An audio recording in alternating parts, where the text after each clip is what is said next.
Hello, good evening, and welcome to episode number 4 of the Chronicles of Captain Pontos, otherwise subtitled "The Search for My Right Foot."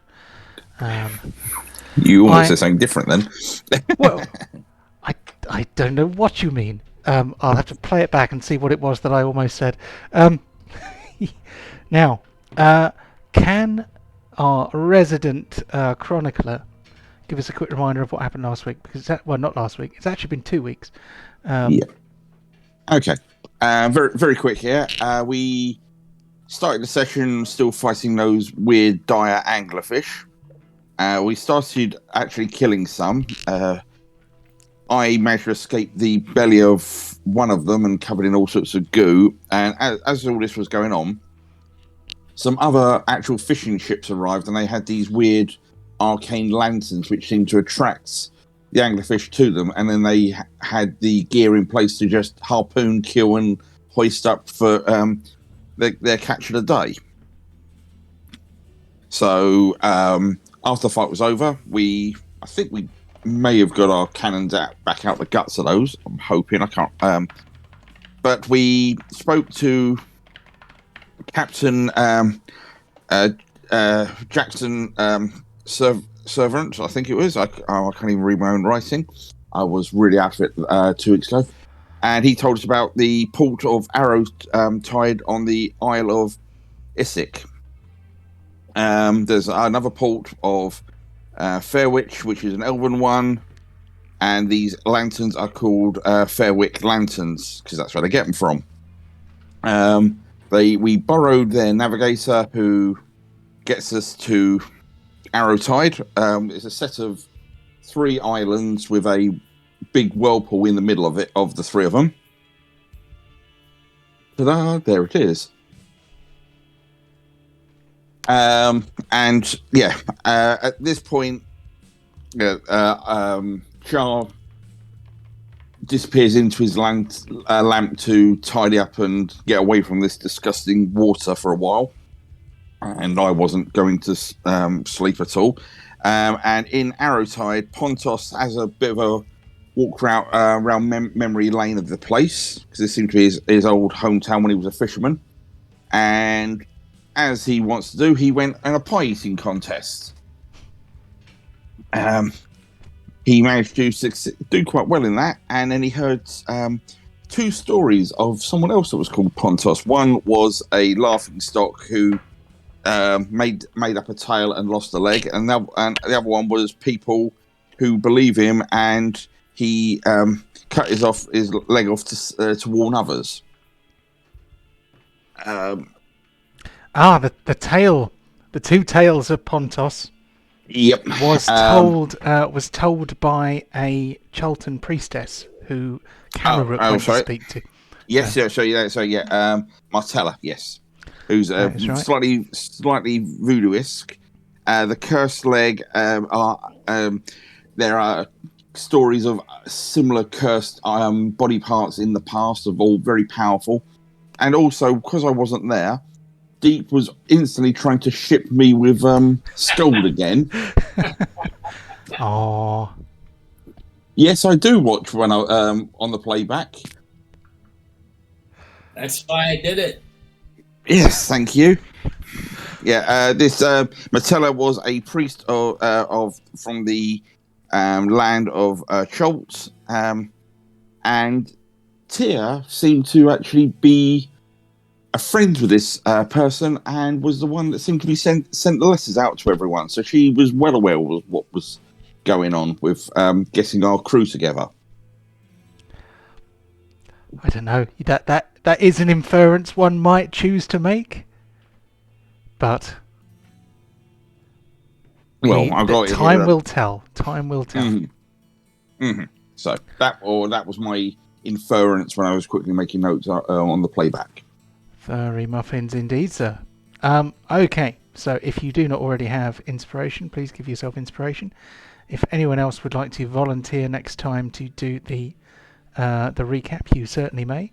But jump in, say, "Hey John, don't let that DM's pet do it. I want to do it. I want to be DM's pet." That's what you got to say. Fine. And Kevin will not mind at all. In fact, he will rejoice. His DM genes will rejoice. Oh, burn. Sick burn. Yep. Okay, so the party, I think you are definitely somewhere between the port and the town of Arrowtide. We discovered that there were two pubs portside. One you went into, which was called the Impossible Pie or something like that. Hold on, let me remind myself what it was called. It was called the Impossible Pie Tavern, named after the exploits of a young half-orc fisherman who had two legs back then, who had an insatiable hunger for seafood pies. We did learn that there was another tavern called the Hidden Pirate Tavern. All names gratefully supplied by the fantasy name generator. But yes, what would you like to do? The world is your seafood-based pie of choice. Mm-hmm.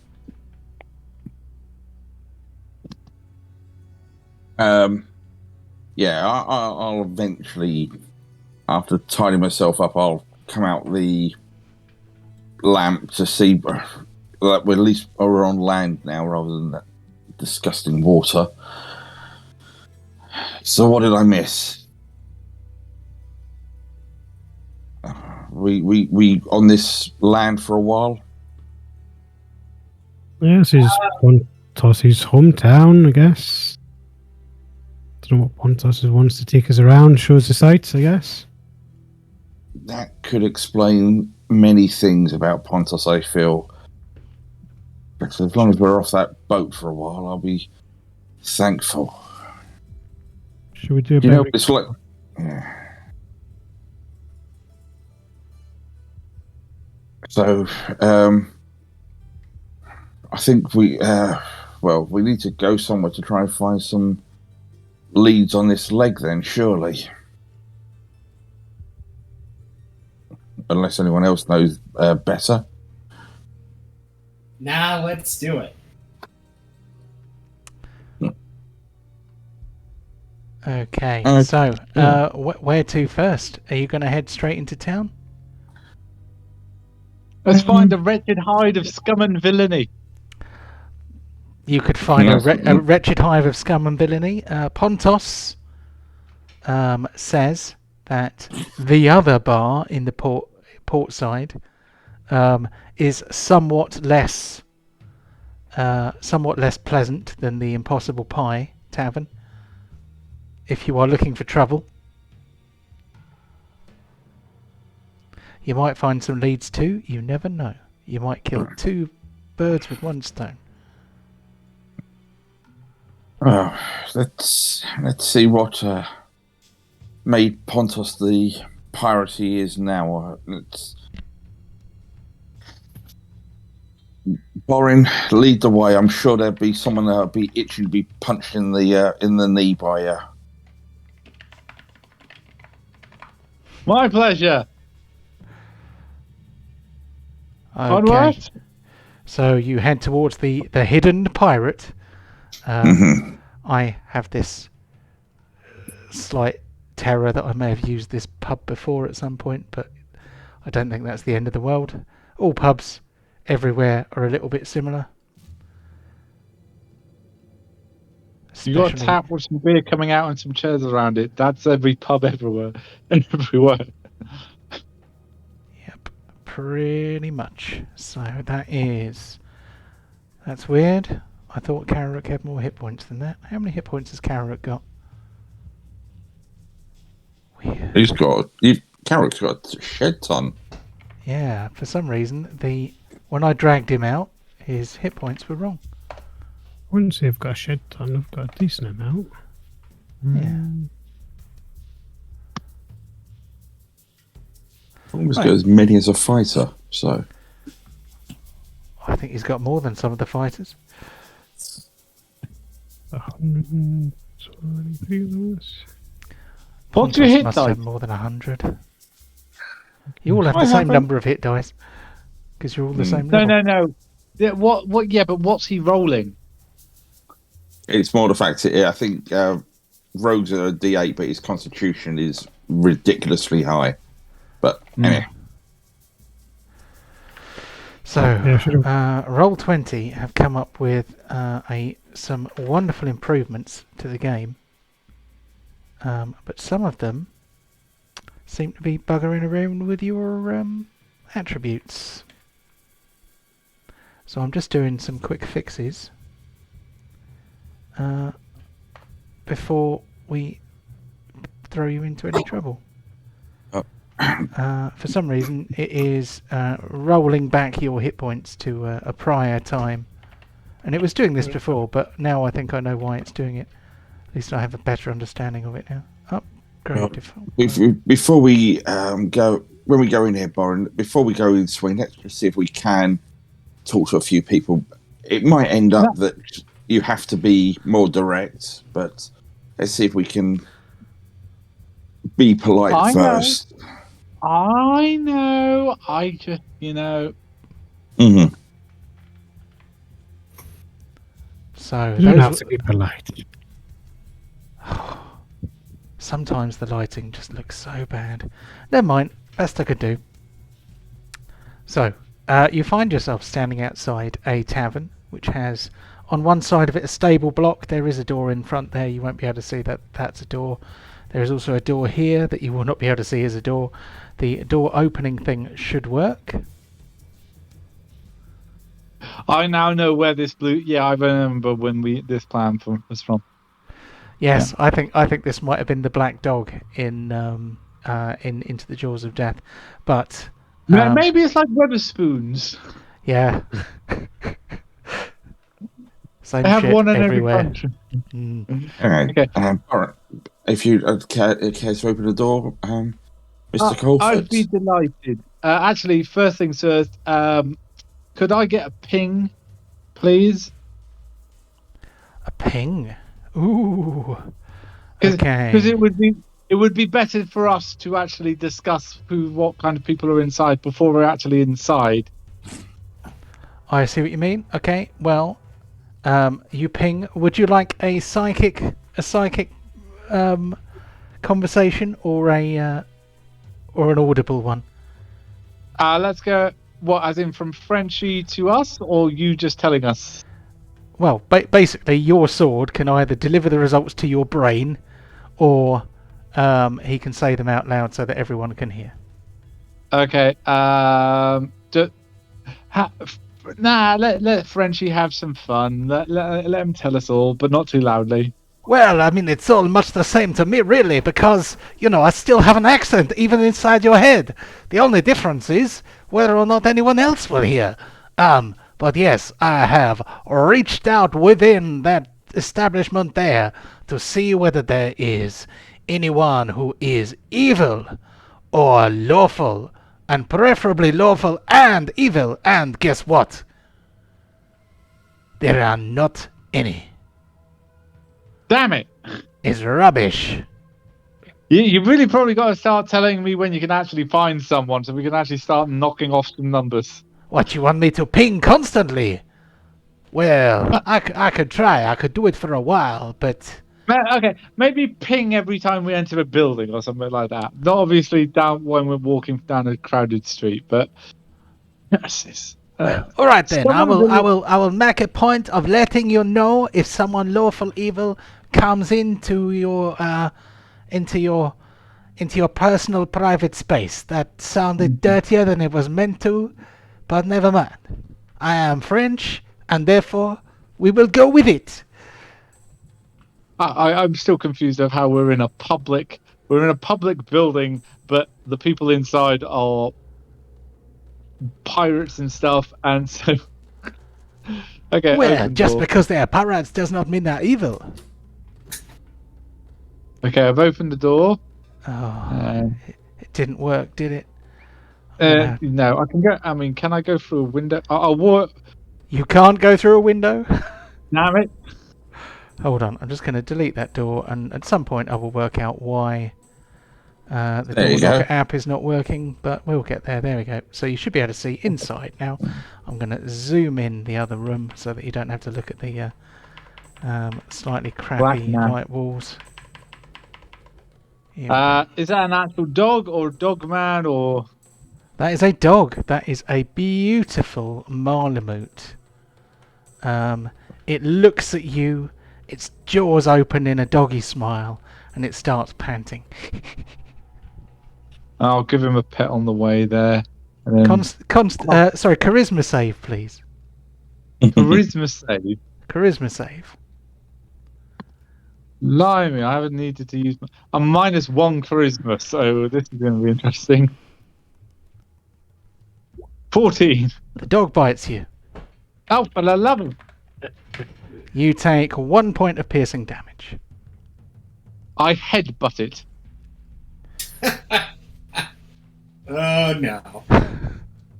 Oh, God, we're going into John Wick mode already. You have to instead more dominance with these creatures. So a chap at this table who is wearing a nautical type hat looks over and says, "You leave my dog alone! What are you doing?" Your dog bit me. I'm returning the favour in kind. If you Well, don't want your if you go around touching people on the head without their permission, then you're gonna get bitten on the fingers. That's the way it works. Come and touch me on the head and see what happens to you.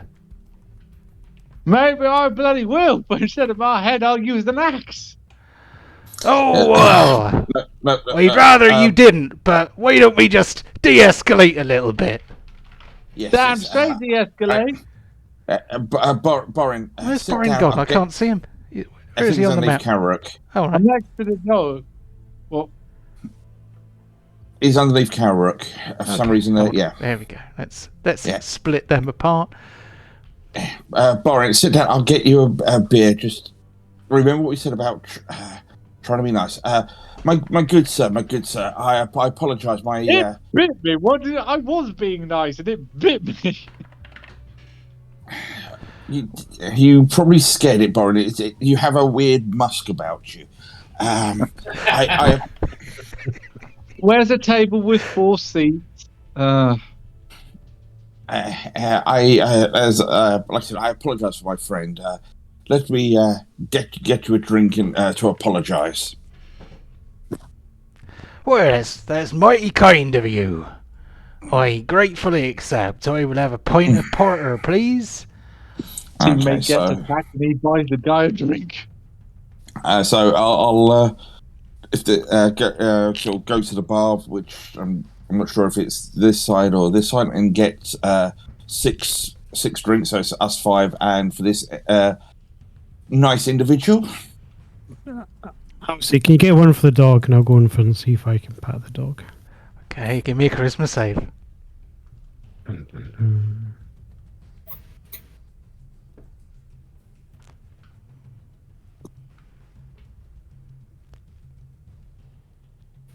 The dog bites you.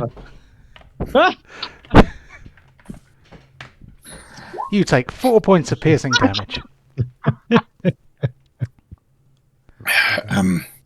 You're Oh, don't mind Lucy there. She looks like butter wouldn't melt in her mouth. But you so much as put your hand on her head, she'll have her teeth in you as soon as look at you. Yeah, just checking. You do feed Lucy. She's not just doing this out of hunger or anything. No, she's not hungry. Look at that bushy tail and beautiful fur. She'd never look like that if we didn't feed her. Lucy there is the luckiest dog you'll ever come to meet. Clearly likes me more than it likes Carrot. Oh, I'd say she probably likes you in similar amounts. Bit you as well. Yeah, it nipped me, it bit you. Yeah, I don't have plate armor though, do I? Anyway, you've introduced us to your fine hound there, Lucy. My name is Char, and you are. Oh, right. My name is. You see, this is. Okay. Give the DM a few seconds. I apologise. Since you had this, I thought you may have had something already worked out. Well, you see, quite often the DM be randomly punting about doing various different things, and then suddenly he realises what he's actually supposed to be doing. But yeah, my name is not that, because that is that's a pirate crew name. Okay, we'll do better. I'll do better. Here we go. Pirate names. Here we go. Pirate names. Jack. My name is Captain Morgan No Knees Gabriel. No knees. Aye, look at this. He taps himself on the knee with his tankard, and you hear... Was that Morrigan or Morgan? Morgan No Knees. Okay. You can just call me Morgan. In fact, I'd prefer it that, because otherwise it's a bit weird. But yes, he bangs on his knees, and they sound like they must be made of wood.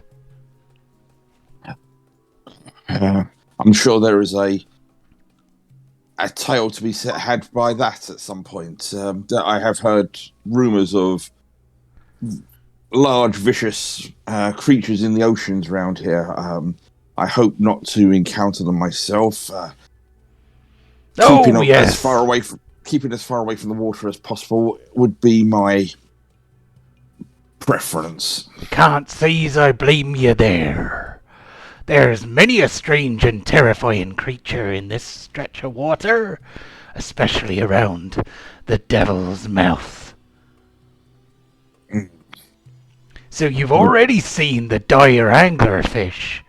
That be a delicacy of the Isle of Isik. You see, once the elves and the humans came together and was able to work out a way to catch the things, they was suddenly not quite so dangerous after all, and people began to have a hankering to see what they might taste like. And now we eat them in pies.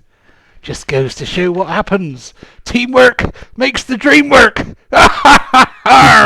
He says. Indeed.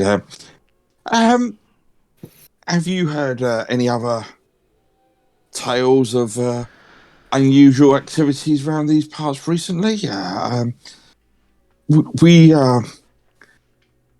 My colleagues are sort of adventurers for hire, shall we say, and they heard word of interesting or unusual activities, and we're just trying to see if those rumours are true and to get more detail if possible. Well, tell us what you know, and we'll tell you what the truth is. Tell you what the scuttlebutt is, as they say. There's some tale of a cursed limb of interesting arcane powers. I don't know much more than that, but it was enough to intrigue us, pique our interest, shall we say. Yes, I believe I have heard some tale of a cursed appendage. Would that be the cursed ear of Captain No Eyes? No. Okay, all right. Would that be the hexed finger of Northrop Roaring Sheldon? It's a leg. It has to do with a leg. A leg? It was a leg. Probably, right. Yes, it's something that you probably have an affinity to as well. My large half-orc colleague outside, as you see, he supports a similar prosthetic as yourself. Yes, there he is. Oh, I think I know what you're talking about. That wouldn't happen to be Captain Pontos there, would it? In the flesh, my friend, in the flesh. Well, I've heard 2 tales about Captain Pontos, and I'm not sure as I believe either of them. But since we're talking about cursed appendages, I have heard tale that there is an orc pirate out there, probably from the Isle of Thrall. Unless he's one of the goat farmers, but I think he's probably a pirate from the Isle of Thrall. You see, the pirates have been getting mighty cunning lately. They've been developing technology, they call it. They've been doing all sorts of exciting things with metalwork and unusual alchemical compounds. But I've heard that there is a very fell orcish pirate, and when his enemies attack him on his boat, all he need do is stamp his foot, and they all burst into flames and dive into the sea. I wonder if this might be the cursed appendage of which you speak. That sounds mighty powerful. I have a rudimentary understanding of the arcane, and something to generate fire such as that would be incredibly powerful. Who is this orc you speak of? Well, I'm afraid I don't know his name, but I believe that I might be able to tell you about one of his victims. There was a powerful and, well, you see, there ain't too many human pirates in these parts, but those that can't afford the Fairwick lanterns find slim pickings when they're fishing, and often find their catches be taken away by the dire angler fish, because they are very crafty, those angler fish. But you see, those humans that are pirates, well, they have to be very cunning. And I believe that Cheryl the Bear Copeland might have come a cropper in a sea battle with this legendary orc captain. She's said to be almost as large as a full-grown black bear and nearly as hairy. And she's got knuckles the size of golf balls. But even she could not take down this fell pirate of doom. This Cheryl the Bear, she managed to escape, I take it, and tell of this story then. Oh, indeed, yes, she survived. You might find her somewhere on the island. Probably very far from the sea. Okay, where's the furthest point from the sea? Well, on the map? The middle of the island is what we call the furthest part from the sea. Yeah, but I meant like, is there like, if it was a perfect circle, I'd understand that. But if it's a triangle, like, if it's a weirdly, where's the furthest point of the sea in the UK? Is like, you have to actually look at the map. So yeah.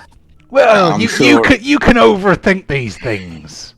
I shouldn't worry too much. You'll probably run into her sooner or later. No problems. You've been an absolute fantastic font of knowledge of the local. I'm glad to have met you. In fact, you know what? Have another beer on me. So yeah, I'll wave over another beer. So that's 8 in total. I'll keep a track so how much I've got to pay later. Oh, that's very kind of you. Not a problem. A person as generous with your stories and your tales, I can be similarly generous with a few silver pieces to keep your throat lubricated as you tell these yarns. Oh, indeed. Well, maybe I can tell you some more yarns. I wonder what else is in my noggin for you. I can't remember what Morgan's surname was. Morgan No Knees. Damn it, what was it? Morgan No Knees. That'll do for now. Mm-hmm. So, oi, the very language used there. Throat lubricated, right? I ain't gonna lubricate my throat now. See? Oh, God. That's why we call char deep throat. You got to keep that throat moist. So, for those of you watching, I don't know if you know or not, but Monday in the UK, in fact, it's an international date, so it wasn't just in the UK. Monday was International Talk Like a Pirate Day. So I'm doing penance for not saying anything even vaguely piratical on Monday. So you'll get nothing. You'll get nothing but pirates all day today. And not once in the sermon did anyone drop a yar at all. It was such a waste on that day. I know, right? Anyway, right. Well, what be ye thirsting to hear about? You've mentioned about this show there and this unusual orc pirate of immense arcane and alchemical power. My friend here, the Captain Pontos, you said that there was two stories that you've heard about that. I feel that every story has three versions. You have both ends, and then you have the reality, which is somewhere in the middle. And I believe my dear friend here did come across some Leviathan from the deep, shall we say, and he did, and as you can see yourself, he has lost an appendage as he tried to valiantly escape to warn others. So, has anyone else ever seen or heard of such a beast like that? I mean, beyond the anglerfish, and we have encountered them and their strange penance for trying to eat the contents of the ship. Just curious if there has been anything else or any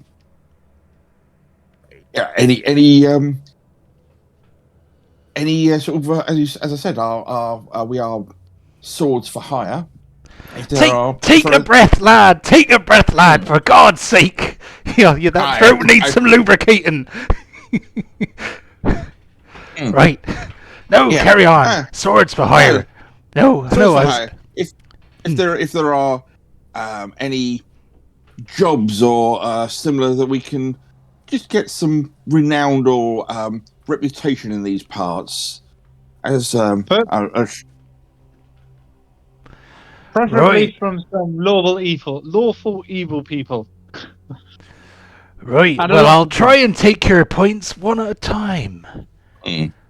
So, the first thing you said was very interesting to me, because even though I'm a scurvy sea dog with no knees, I am one of nature's philosophers, and so it interested me the way you talked about every story having about three sides. You see, what they say is the truth is a three-edged sword. There's your side, there's my side, and there's the truth. And Indeed. I rather like that one. Apparently, I spoke so loudly that I managed to make Spotify turn off. But never mind. So yes. I'm sure there's some truth to every tale.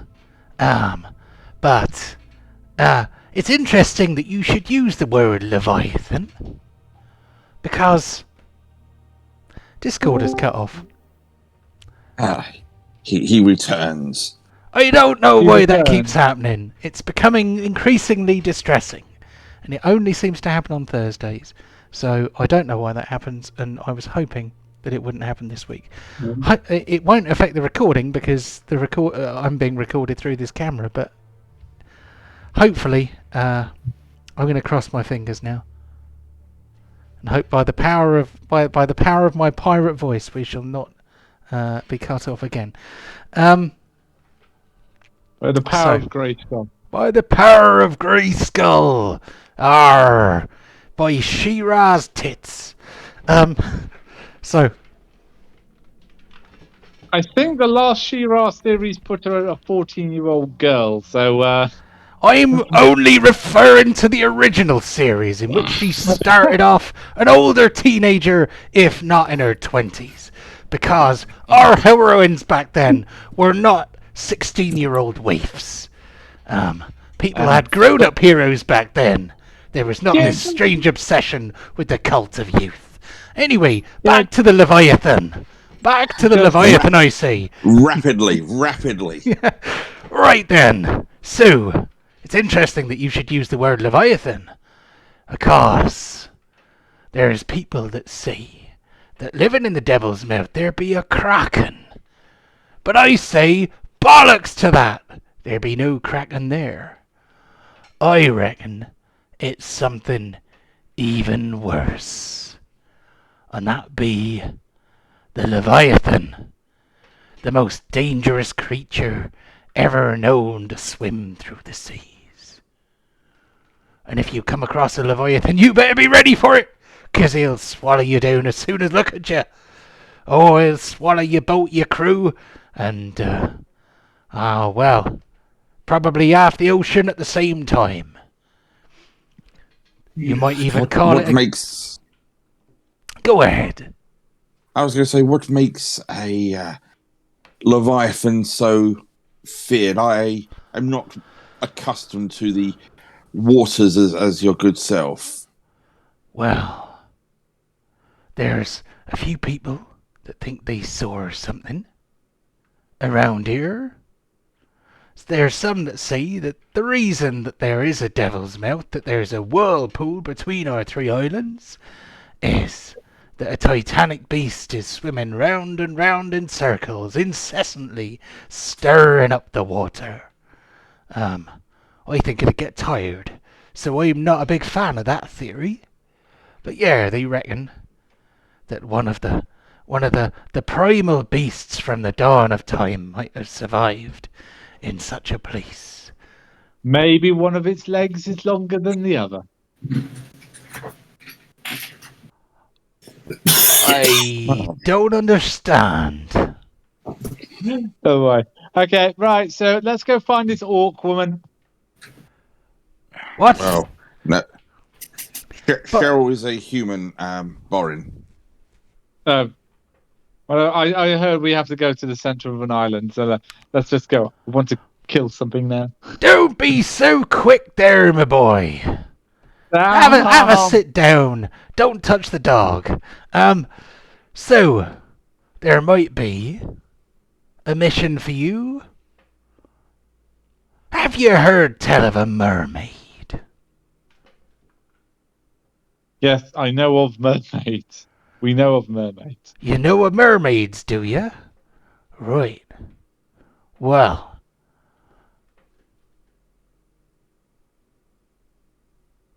do you believe in mermaids?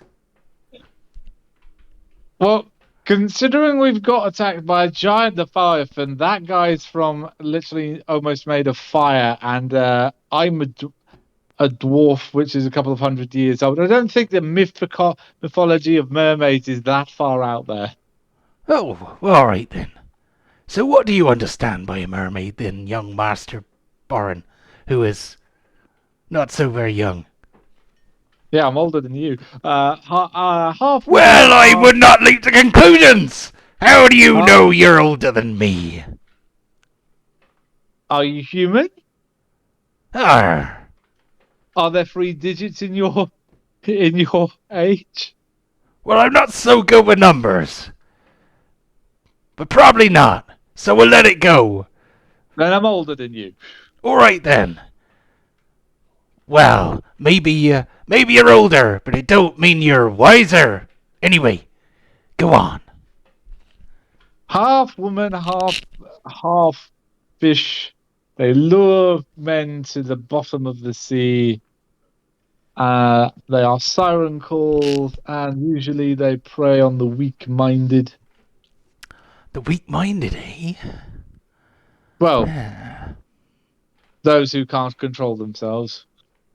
And right. hearing a sultry voice. You see, what we've got there is a bit of a confluence of different mythologies. You see, you mentioned a siren. There be something out there called a siren, I tell you. You mentioned a mermaid, which is half fish, half woman. Well, there be something like that out there as well. But the real source of the legend of which you speak is not the mermaid or the siren, but the Melusina. That is a terrifyingly powerful creature of the sea that thrives on murder and chaos and eating the flesh of young sailors. She be radiantly beautiful, but she has a true form, which is terrifying. But we believe there might be one of these creatures somewhere near the southern tip of the island, because a few sailors have gone missing. You might like to go and see if you can find it. Or there's other things you could do. You could, well, you see my first mate over there. He fancies himself a bit of an arm wrestler. You could try him out. Maybe bet a few coins on it. That's something you might do. So this Melusina, she's the reason behind the stories of mermaids and sirens. You're saying? Well, think of her more like, perhaps the beginning. The beginning of.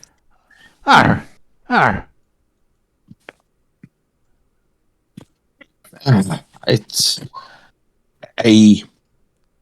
a tale I've not heard, but I am fascinated by your words of such strange, fanciful beasts from this plane. I mean, I have seen from ours the combination of fire elementals and serpents that crawl along the fiery ashen wastes of the deserts. But you would probably look at me in bewilderment if I went into salamanders to you. Oh, that sounds exciting. Well, I'm a man of the sea. I don't see myself changing, becoming a plain strider at my age. However, it is exciting the different beasties that one can come across. Oh, I see your friend there is going to have a go at the wrestling. Right then. Well. Oh yep. Charles got this. He normally listens to it all. I heard arm wrestling, arm on the table. What's the bet? What's the biggest bet I can place? Well, I tell you what. If your bet is not more than the amount of cash my friend has got, then he's only got what? He has got. I'm gonna randomly decide how much money this guy has got.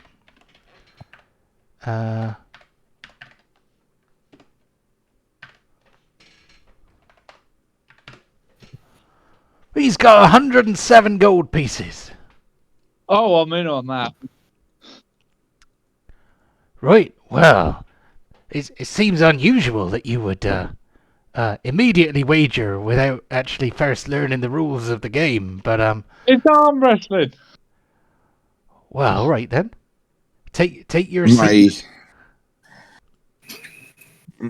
My stout friend here is a little headstrong. You might have noticed. I'm a dwarf.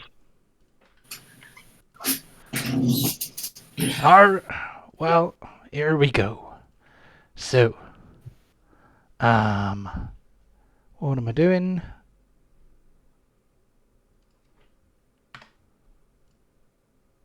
2.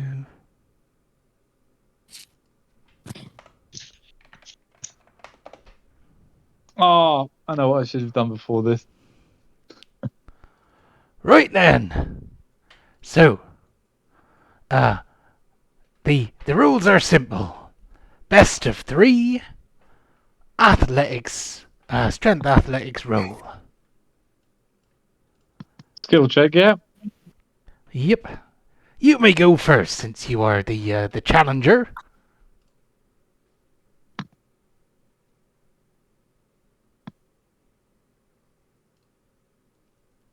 Oh, god damn it. Natural 1. Oh, that's most unfortunate. I think I just. Sorry, I made a mistake with the numbers there. That wasn't. What the hell? It wasn't supposed to be as high as that. Apologies. Hold on.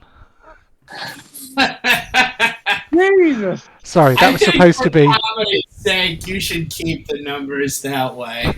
Yeah, I think that's only fair. We keep them as it is. I mean, I'm not going to retcon that one, because he beat you anyway.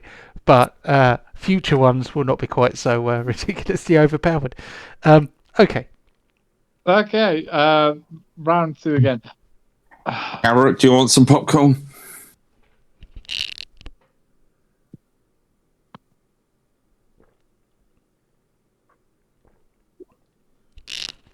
There we go. Oh, well done, lad. That looks a lot better.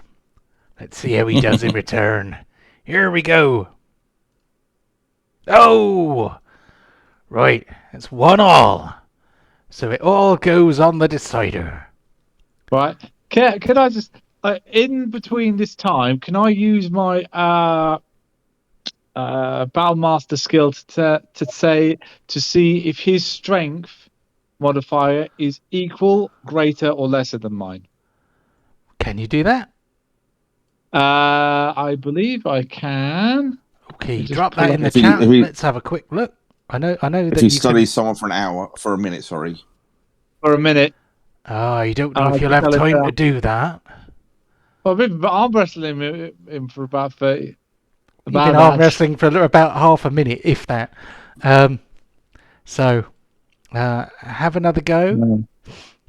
Let me just see. Well, actually, tell you what. If I lose, I'll have a look just in case he's cheating. Know that. There it is. Know your enemy. If you spend at least a minute observing or interacting with another. Hang on. Let me just show you.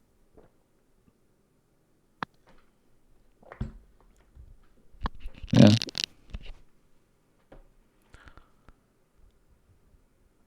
So Okay. this way, I will know if he's cheating or not. Okay. Cool. So, give us your roll. Oh, very good. Okay. So this is the clincher. See, Oh, you beat him. He's like, Arr! Oh, I thought I had you there since you're such a small fellow.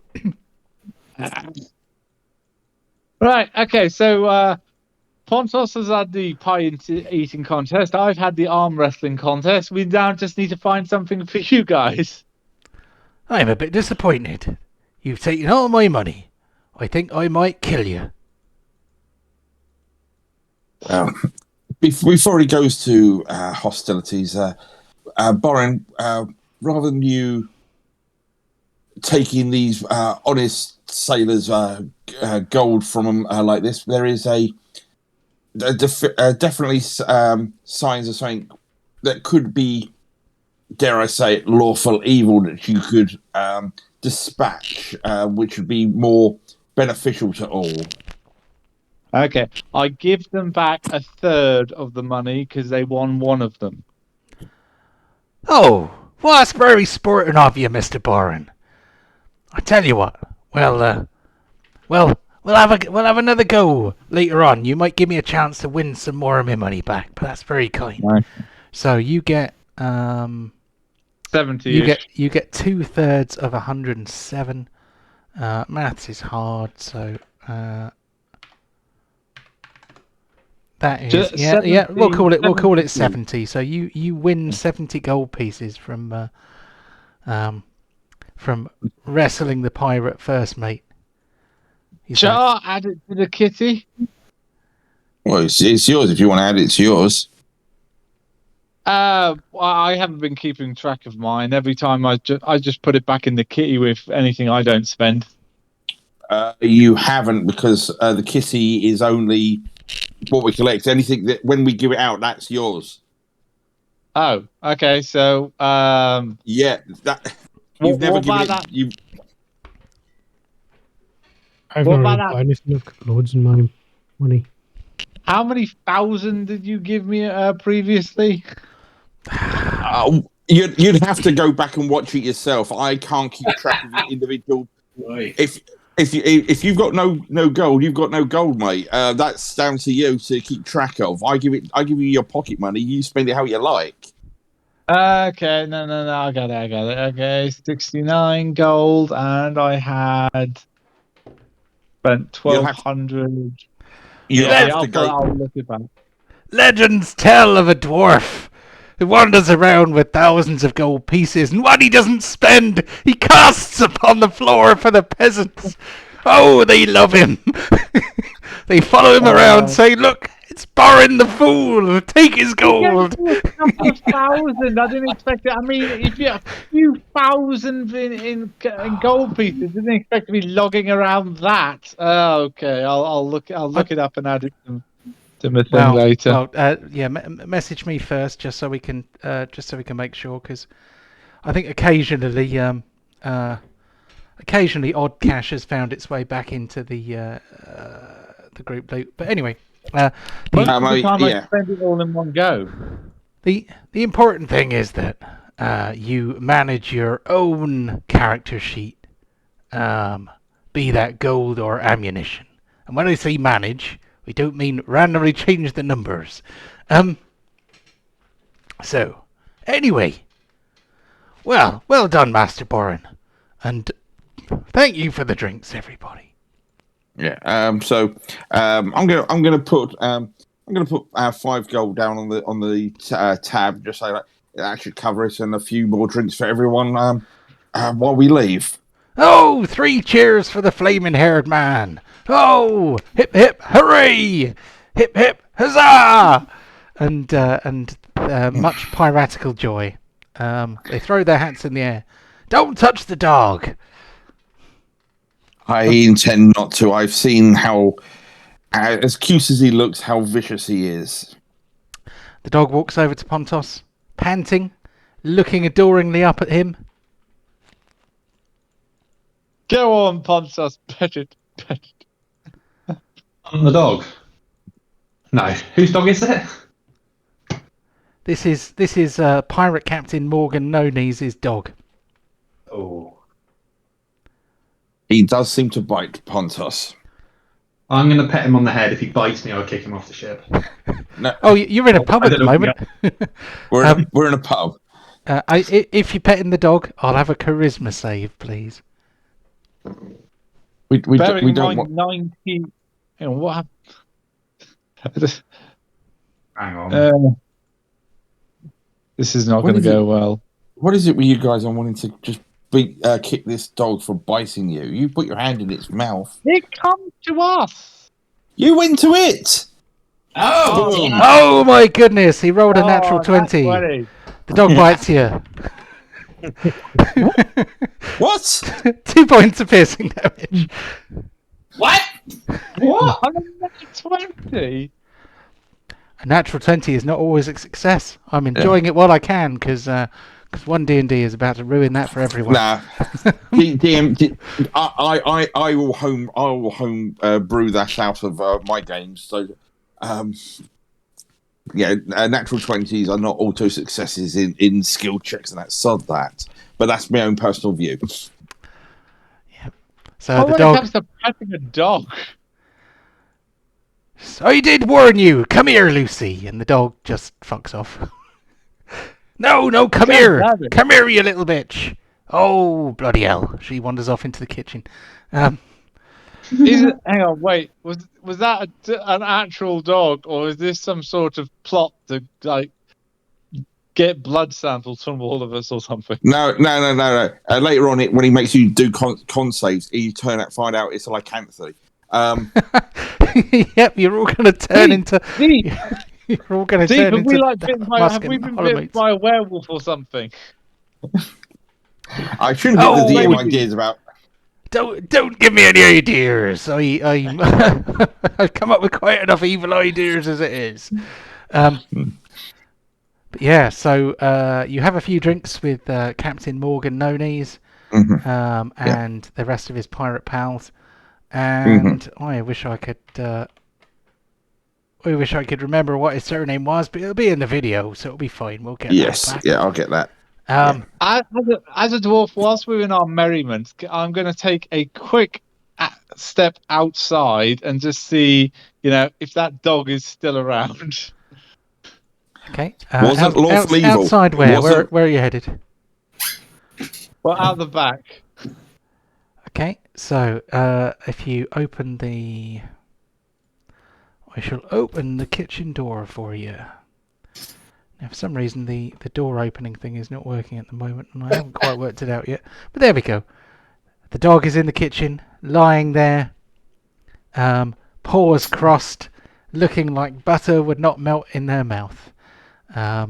She looks up, mouth wide, tongue lolling, with what looks like a look of adoration and affection. She looks up at Borin. Can I knock it clear out? Is that something I could try and do? I mean, you could attempt to hit it and do non-lethal damage. No, I'm out. Yeah, John, this will align nicely with me leaving for my doctor's visit. When Deep sees this happening, he's just going to leave and go try the seafood pie Pontos was eating. Cool. Okay. Fine. I mean, if you can do it. It's up to you, mate. Yeah, I think you're already committed to doing it. I'm just saying that Deep leaves. Cool. The only reason why I left to see if it was a normal dog, I mean, that's just weird. He just lets it bite. Have a good one, mate, and take care. Okay. Well, see you next time. I'm going to roll. Who we going to ship with? Deep with, right? Hang on. What you roll a d4 for? Was he trying to decide whether to do it or not? Yeah, with the flipping of a coin. I was just like, okay, it looks too cute, and then I go back in. Do you pet the dog? No, hell no. Oh. Yeah. She's a lovely dog. Pontos, you seem to space out a little bit when we first walked in. You was too busy staring at the beers. We have some our good friend here, Captain Morgan No Knees. He's given us some valuable information about some of the situations in the locale while you've been away. There seems to be a powerful orc pirate from the Isle of Thrall, which I assume is the other isle of this environment. It seems to be experimenting with metal and alchemicals, and may have some powerful enchantments, including your leg, or potentially could be your leg. There is a human pirate who managed to escape capture from one of his attacks, who can give us more information.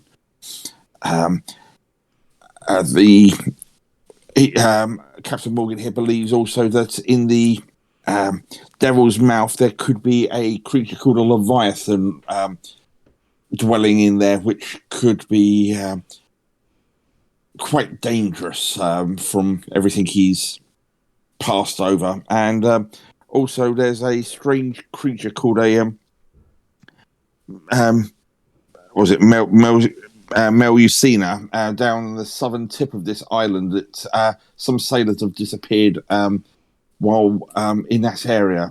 This creature seems to lure those to their doom, so that could help make the area safer for the port. Shall we go and see this Messalina thing? Creature. I mean, if it's the other, I mean, one way or the other, we've got to go halfway inland to get to this person. Why don't we go?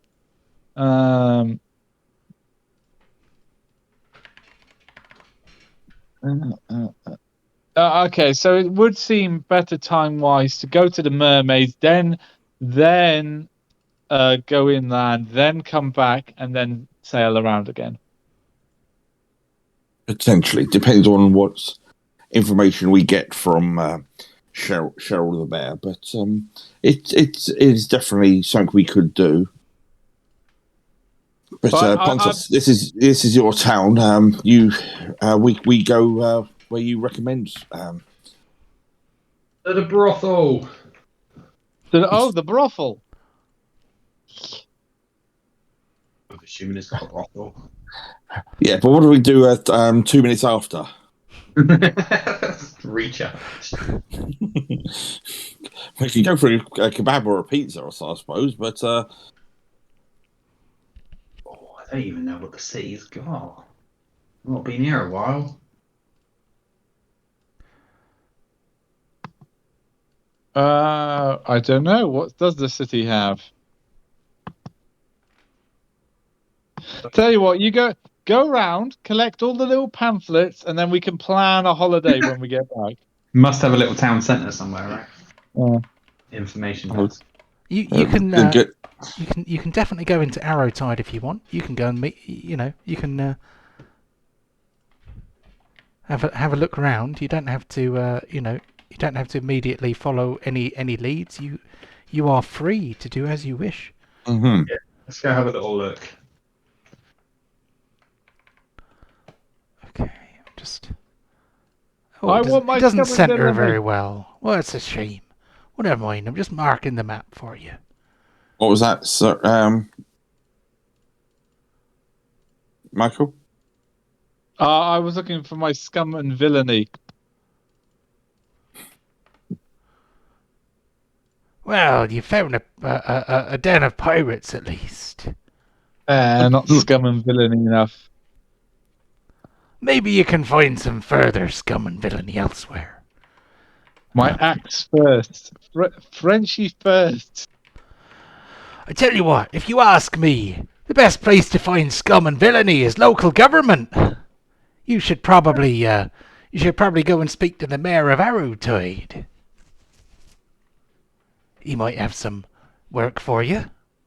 Ooh, that is a fair point, but it's not my adventure. We've got Captain Pontos as leading the way. Oh, it's all your adventures. Captain. Let's go talk to the mayor. Okay, so we're going into Arrowtide town. Okay. Here we go. So. That's okay. So I've put a couple of points of interest on the map.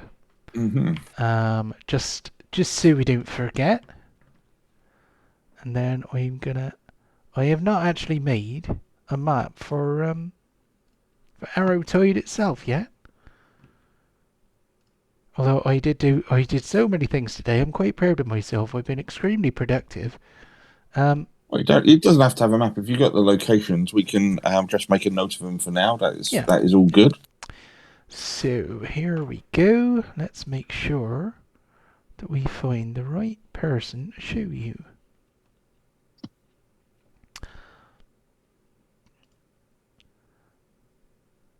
I'd forgotten that I had made this called COCP, because that makes sense, of course. And here he is. Right. There we go. So you headed to Arrowtide, which is it's a pleasant little seaside town. to all intents and purposes. There is clearly a booming fishing industry spread out between the port and Arrowtide. There are various fishing ships parked on the beach, some of them tied up on jetties, some of them literally just dragged up on the sand, ready to be launched by hand. There is, beautiful sand. It's not a pebbly beach. It's a nice sandy beach. You can kind of. There's a nice sea breeze. It's a reasonably sunny day. I am going to come up with a random weather table. I've had enough of making up weather on the spot. Arrowtide has various sandstone and brick-built buildings. There are red-tiled roofs, which look quite picturesque. It is probably the early afternoon by now. Some of you might be slightly drunk, depending on whether you were having many drinks or not. But anyway, Arrowtide spreads out before you. You can see a number of merchants, some of whom sell cloth, some of whom sell clothing, some of whom sell nets. Some of them sell the kind of things that you would need if you were maintaining a ship. There's a sailwright. There is, of course, a weapon shop and an armourer. The weapons displayed outside the weapon shop are they have a nautical sort of flavour, so you see things like tridents and spears and javelins that look like they might be useful in ship-to-ship combat. You see a very heavy-looking crossbow, which looks like it's probably shoulder-mounted or held by two people, and that looks like its job is to launch a grappling hook and a length of rope from one ship to another. It looks incredibly unwieldy, and it looks like it would be no use as a weapon per se, but it might be quite useful for boarding other ships if you wanted something of that kind. There are places which sell buckets and spades. There are seafood sellers selling little punnets of prawns and crawfish tails, and what's the word? Eponymous is not the word. Ubiquitous, that's the word I was looking for.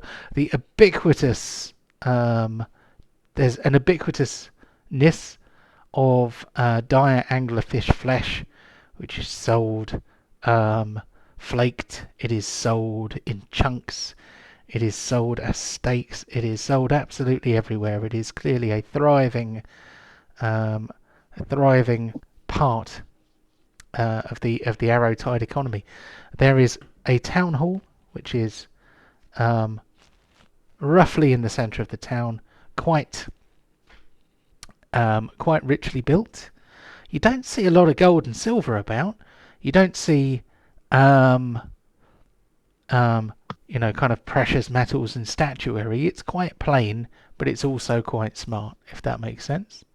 Mm-hmm. Simple I folk. think But we should go get one of those things that take other boats, mount the other boats. Might be Yeah, smart. we could fix that onto the front of ours. So we've got two cannons on each side and one on the bow. I think it would be smart to. Because Oh, if we and need to catch any sort of creatures, then it would probably be best to have that. So it can be organised, I guess, but do you want to be carrying that round until we go back to the ship, or we can get that maybe get that delivered to the ship, I suppose? Just gonna flex Yeah. them. good afternoon, gentlemen. I couldn't help over here. if you're worried about carrying around certain items, my shop boy or my staff can deliver items to your boat. If you have a crew there ready to accept delivery, this would be at no extra charge. Cash orders only, of course. Let me just have a quick check of something. Do you do crossbow? I'll pull out one of my crossbows bolts. Do you do these? Oh, well, yes, that is a standard munition. I can supply these for you, yes, indeed. Surely, yes. Do you wish to buy some? How much? Well, 1 gold piece for a single quiver. That's 20. How many in the 20? Okay, because I am looking for 20. Or I can refill your quiver. You don't have to buy the quiver itself. It comes with them. Do you need to refill some quivers that you already have? Is that the issue? Yes, please. Could I take a reload, please? Oh, how many do you need? How many bolts? Let's see, 60. Sorry, total of 40, but I've got 16 left. I will take. Yeah, am I going to need all that? Tell you what, I'll take 40. Hang on. Sorry, hang on. No, 30. 24. 24 will take me up to 40 crossbow bolts. Okay, so. And up to 40. So that'll be well, one gold and 2 silver, I believe, if I can count. And then God, what's the ratio? 79. Here, keep. Just because I can't be bought to do the whole splitting thing. Here, take 2 gold. Oh, that's very kind of you. Thank you, sir. I will put the extra change into our collection here for the widows of the sea, the widows of the dangerous fishing trade. I'm sure they will appreciate your small sacrifice. Thank you. You're welcome. Okay. Anybody else want anything? I'm good. Ideally, if we can keep away from those creatures, or I'll be happier.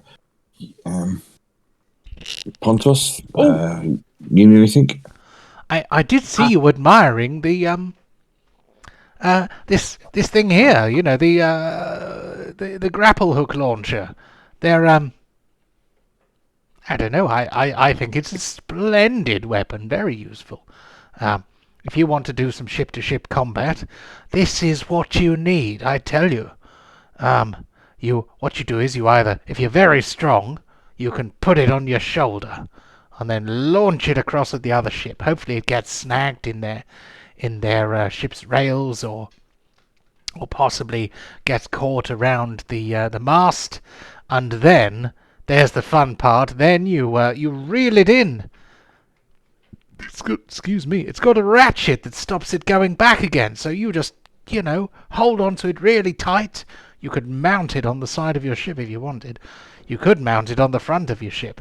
But the problem then is that the prow of your ship is probably going to end up, I don't know. Well, normally ship-to-ship combat is done in parallel. Because that way you can bring your ship's cannons to bear. But also you need to hook them in so that you can jump onto their deck and, kill the scurvy dogs with your scimitars. But anyway, if you want to catch another ship, stop it getting away. A couple of these, that's what you want. So how much are these units and the munition that goes with it? Oh, it looks like he might buy one, Well, these are these are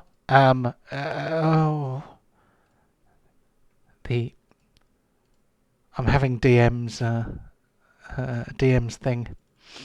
DM's moment of indecision. Dun, dun, dun, dun, dun, dun, dun, dun. And I've just opened up a thing on the wrong page. So these are 1,000 gold pieces each. They are the best possible workmanship. They really are a miracle of engineering.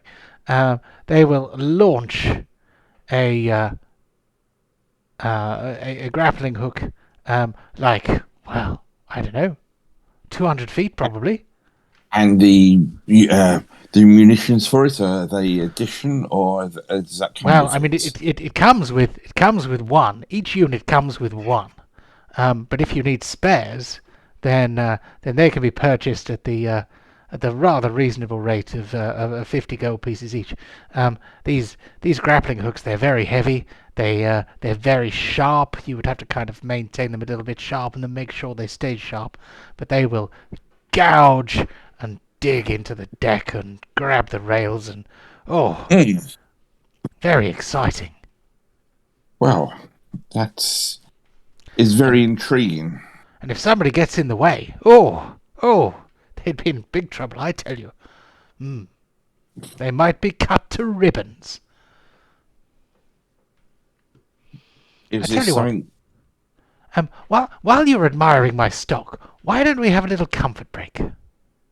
Yes, that sounds very fair. Excellent.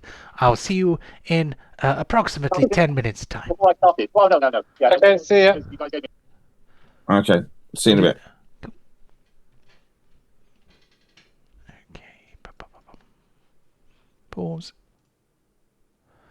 Right, welcome back for part 2. Let me put it back on the right page. Ba-bing. And it automatically starts the awards.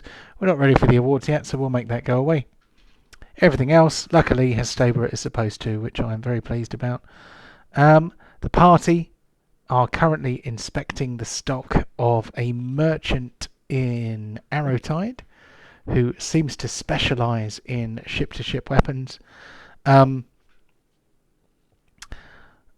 He does have a few cannons, but they look very dusty and unattended to, as if perhaps they don't get sold very often. Oh, we could ask him. We could ask him what best weapon suits hunting a mermaid.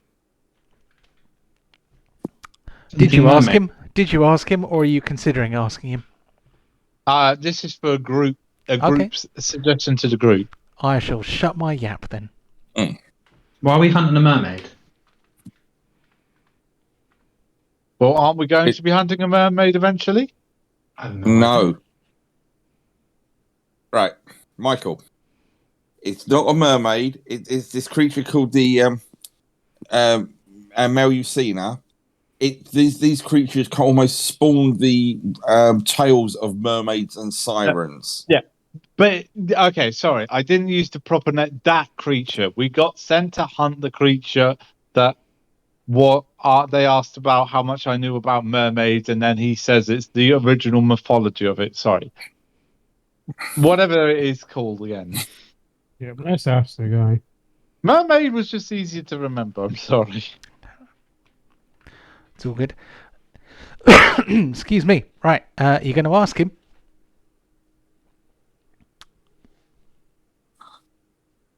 If anyone doesn't have any objections. I don't care. Yeah. You can if you want. Excuse me, fine shopkeep. Do you know the best way to fight a Char? What was the damn thing called again? They called it Melusina. What he said. Oh! Right. I am not doing a pirate voice for this guy. This guy's not a pirate. Melusina, you say? Well, you know the right terminology. That's a plus. Well, they are exceedingly dangerous, as you might know. They have powers that allow them to influence the minds of their victims. But yes, how would you hunt them? Very, very gingerly, I might say. I don't know. I hope they're giving you good money to fight one of those things.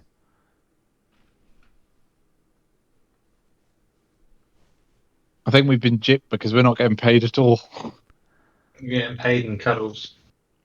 We hope we're getting information and reputation. If we can do some good in this town, hopefully in the elves in Fairwick or the mayor in Arrowtide will be more amenable to us. It's reputational rather than out and out gold. But so you're aware of these creatures, but you don't know any specifics. Okay, that's back to these crossbows. Oh yes, Oh, yes. yeah. The grapnel launchers. Yes, those are. Yes. Pontos, Borin, do you want to carry one of these around, one each, or one between you, or should we get this sent to the ship, or how do you want to go about this? You know, we don't have to have one. It's looking at the options. I mean, I look at you, and then I just throw one over each shoulder and walk away. Right. No, Pontos, you can't walk away yet. We got to negotiate. All right. I'm walking.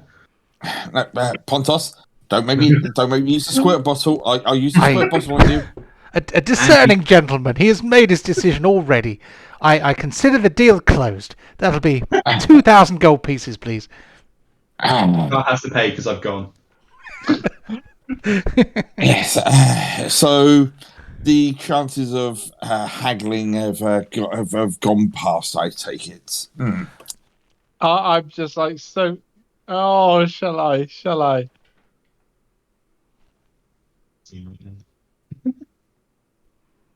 Ooh, I pick one up and leave as well. Oh, 3! That'll be 3,000 gold pieces, please. Oh, what a lovely day. Borin. I'm gone. Borin, you've got to pay for that one because there's only going to be 2 of you operating these, so I don't know what you're going to do with the third one. Oh, I leave it at the door. I leave it at the doorway. Hey, Borin, oh shit! Charles says we need to share. And then I'm out. Only 2 then. That's okay. Could have brought it back. Never mind. So can I interest you in any long weapons, spears, hooks? I don't need any. My stout colleague and the half orc seem to have already chosen their toys. Well, good for them then. Enjoy Enjoy. yourself. Mm-hmm. No, I don't think so. I don't need anything. I think let's go hunting. Okay. And yeah, I'm just going to sort of quickly disappear into the into the bottle, and I reappear a few moments later with a small velvet bag. Inside, I sort of hand it over to him, and I see inside there are a number of small gemstones. I believe these would be more than enough to cover the cost of these items. Oh, he shakes them out into the palm of his hand. He says, "Oh, certainly, sir. Well, thank you very much." He puts the gems back in the pouch and puts them in his inside pocket. He says, "Thank you very much. Do come again. My armaments change weekly. I have all sorts of exciting items. Few things on back order coming from the mainland. Yes, very exciting." Yes. Okay. Well, no offense. I think I'm going to have to catch up with these 2 because if they've got those things now, if they're not supervised, gods know what trouble I get into. Very well, sir. Goodbye. See you again soon. Pontos! I'm gone. I'm gone. Where did you go? I have no idea. He's just run. He knows he's pissed Char off, so he's gone. Do you happen Can I catch up with him and get and have my one, please? Thank you. Do you happen perhaps to go to the town hall, or are you headed south? I'm heading towards the town hall. Cool. Yeah. Okay.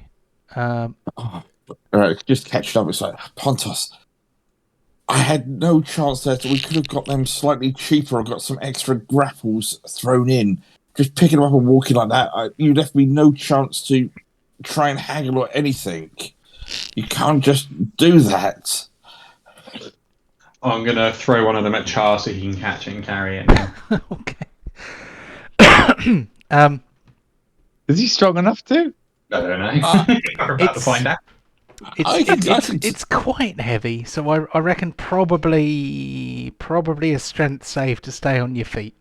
It'd be like if someone if someone threw you a bowling ball, you could lift it and carry it, but if someone threw it at you, it might knock you over. Okay, so you end up sitting on the sandy ground with a big metal box in your lap. I'm just gonna roll a dice because I'm an evil DM. I've just realised, where's Chew Bacon during this whole thing? Yeah, He's asleep on the boat. No, he's asleep on the. Okay, well, I'll help Char by taking it off of Char, but then I start. Okay, give me a dexterity save then. Sorry? What the heck? Well, that was me rolling to see whether it went off when God. Char Jesus. fell over. So dexterity save from Borin, please, because he's coming to help. Gee, hang on. What? Why am I saying? No, why? I'm clicking save and it's saying to avoid the grapple that's shooting towards you. no. I'm clicking save and it's saying you attempt to use a roll command. Select the value of the selected token, but no tokens. Because I don't have a token, I can't select the save. Okay, well you can do it. You can do it on your character sheet. Yeah. All right. I'm surprised you've managed to find any token actions without a token to click on. Well, my token thing's just stuck there, so Oh, okay. I've been having to look for it. No, it's okay. Okay, saving throws. Dexterity, did you say? Yes, please. Oh dear. Oh, what happens when you get hit by a cannon that fires grappling hooks? I didn't realise. Sorry, guys. No, this is DM's gold. This is. For God's sake. Okay, so That's basically nearly all of the spare kitty gold has now gone on these, and you're just throwing them around like this, Pontus. You got to respect them more. Now, does this count as a This has got to be a. Is this a Pontos fumble because he's resulted in this, or is it a fumble because I didn't get out of the way of a giant crossbow? Is it your dice roll? Were you? I didn't say. I wasn't the one who set it off. You failed the save, which means you're going to take the damage. Oh, for God. So that is going to be you're going to be down to 98 hit points because you got bitten by a dog earlier as well. But it's okay. So you get shot by the grapnel. Luckily, the flat end of it, which doesn't have any barbs, or it's basically a giant grappling hook that opens as it goes out, and then the hooks are supposed to grab onto things as it's hauled back. Right. So the front end of it hit you and gave you 11 points of bludgeoning damage. It did not impale you with its pointy parts, right. but it knocks you prone. It knocks you prone. It does you a bit of damage. Oh. Probably hurts your dignity more than your body. So So Char is sitting there with a discharged cannon in his lap, which has rope kind of all coming out of it, and nobody. I don't know. It's all fun and games till someone loses an eye. Can said I, the can I ask evil DM. Deep for some healing, please? Whilst I'm just lying there. Oh, Deep's too busy laughing to heal you. Um, Still, you may short rest at some point if you like, but you're pretty close to the town hall at the moment. Can someone take this off, get it off my lap, and deal with this? These are what you wanted for the ship. If you're not going to respect them, and then I'll torch them here and now. If you're going to be like that, I'm just lying on the ground, obviously opposite him. It was just like, because the air's just been knocked out of me.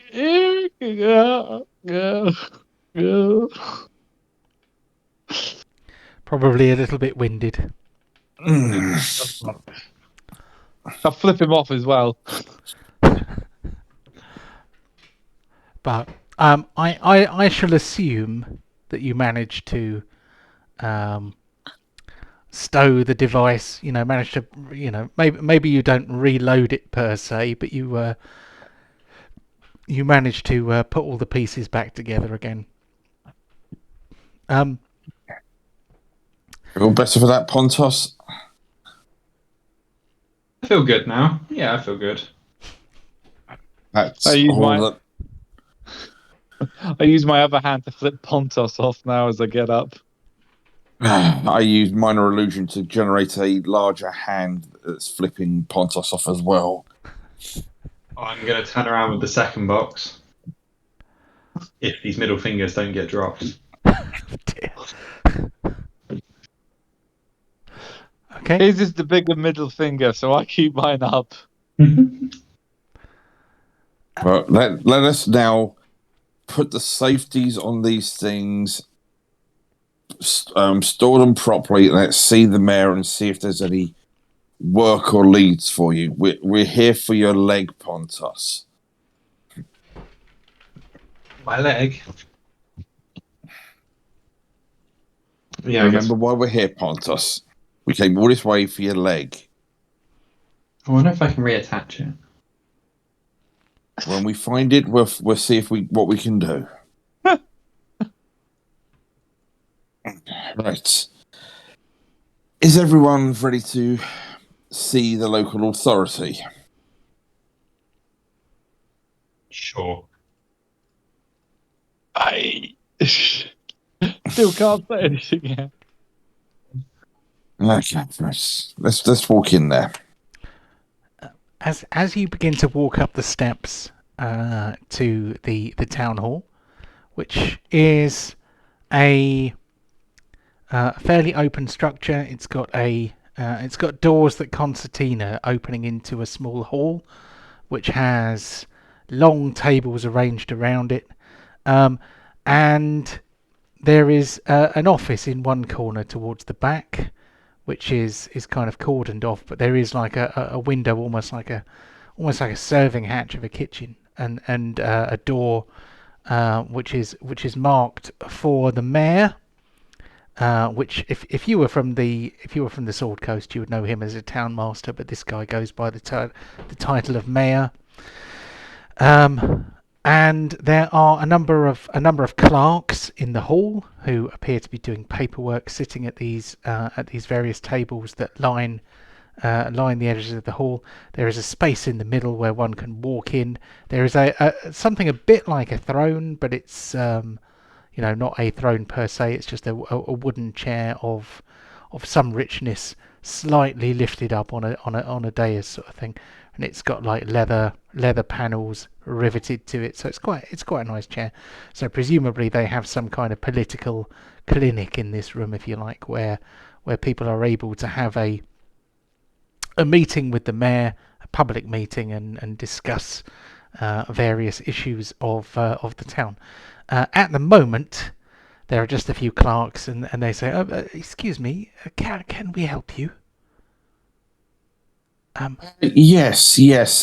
We have recently come to the shores of this island, and we were told that this would be a good place to make contact for any work. We are an operation that can be hired for certain tasks. So we were seeing what was available. Oh, certainly. Well, that's very interesting. Um, would you like to see the mayor? He usually keeps track of any jobs he wants done. He likes to be discreet about work that is done for the for the public good. He doesn't like to advertise his business to everybody. He certainly doesn't put up any vulgar notice boards or anything like that. If you just go and knock on that door in the corner there, and if he's not indisposed, then he'll see you. Much obliged. Much obliged. Thank you very much. You're welcome.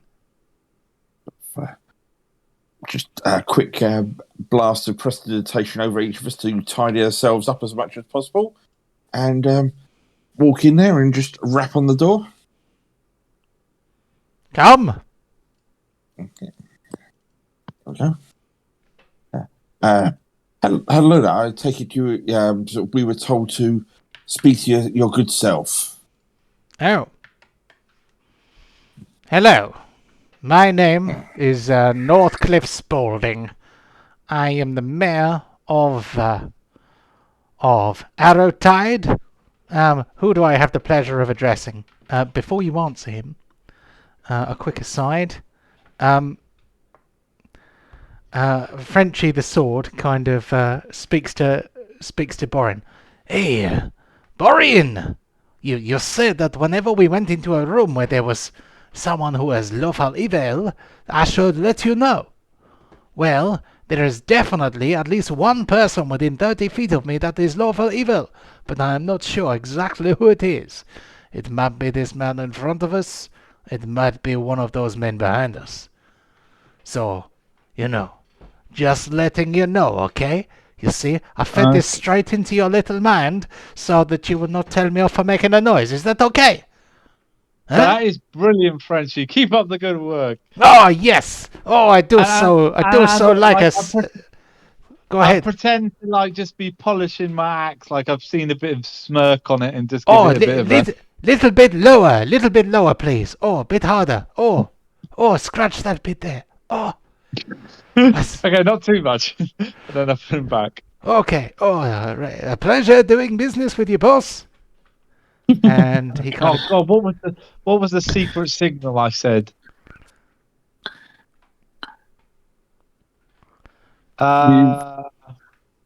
You've never discussed it. Oh no, there was something, and it was like. You shouted something once and then went on a kill spree for no apparent reason. But what? Okay. It doesn't have to be set in stone. You can change your mind. No.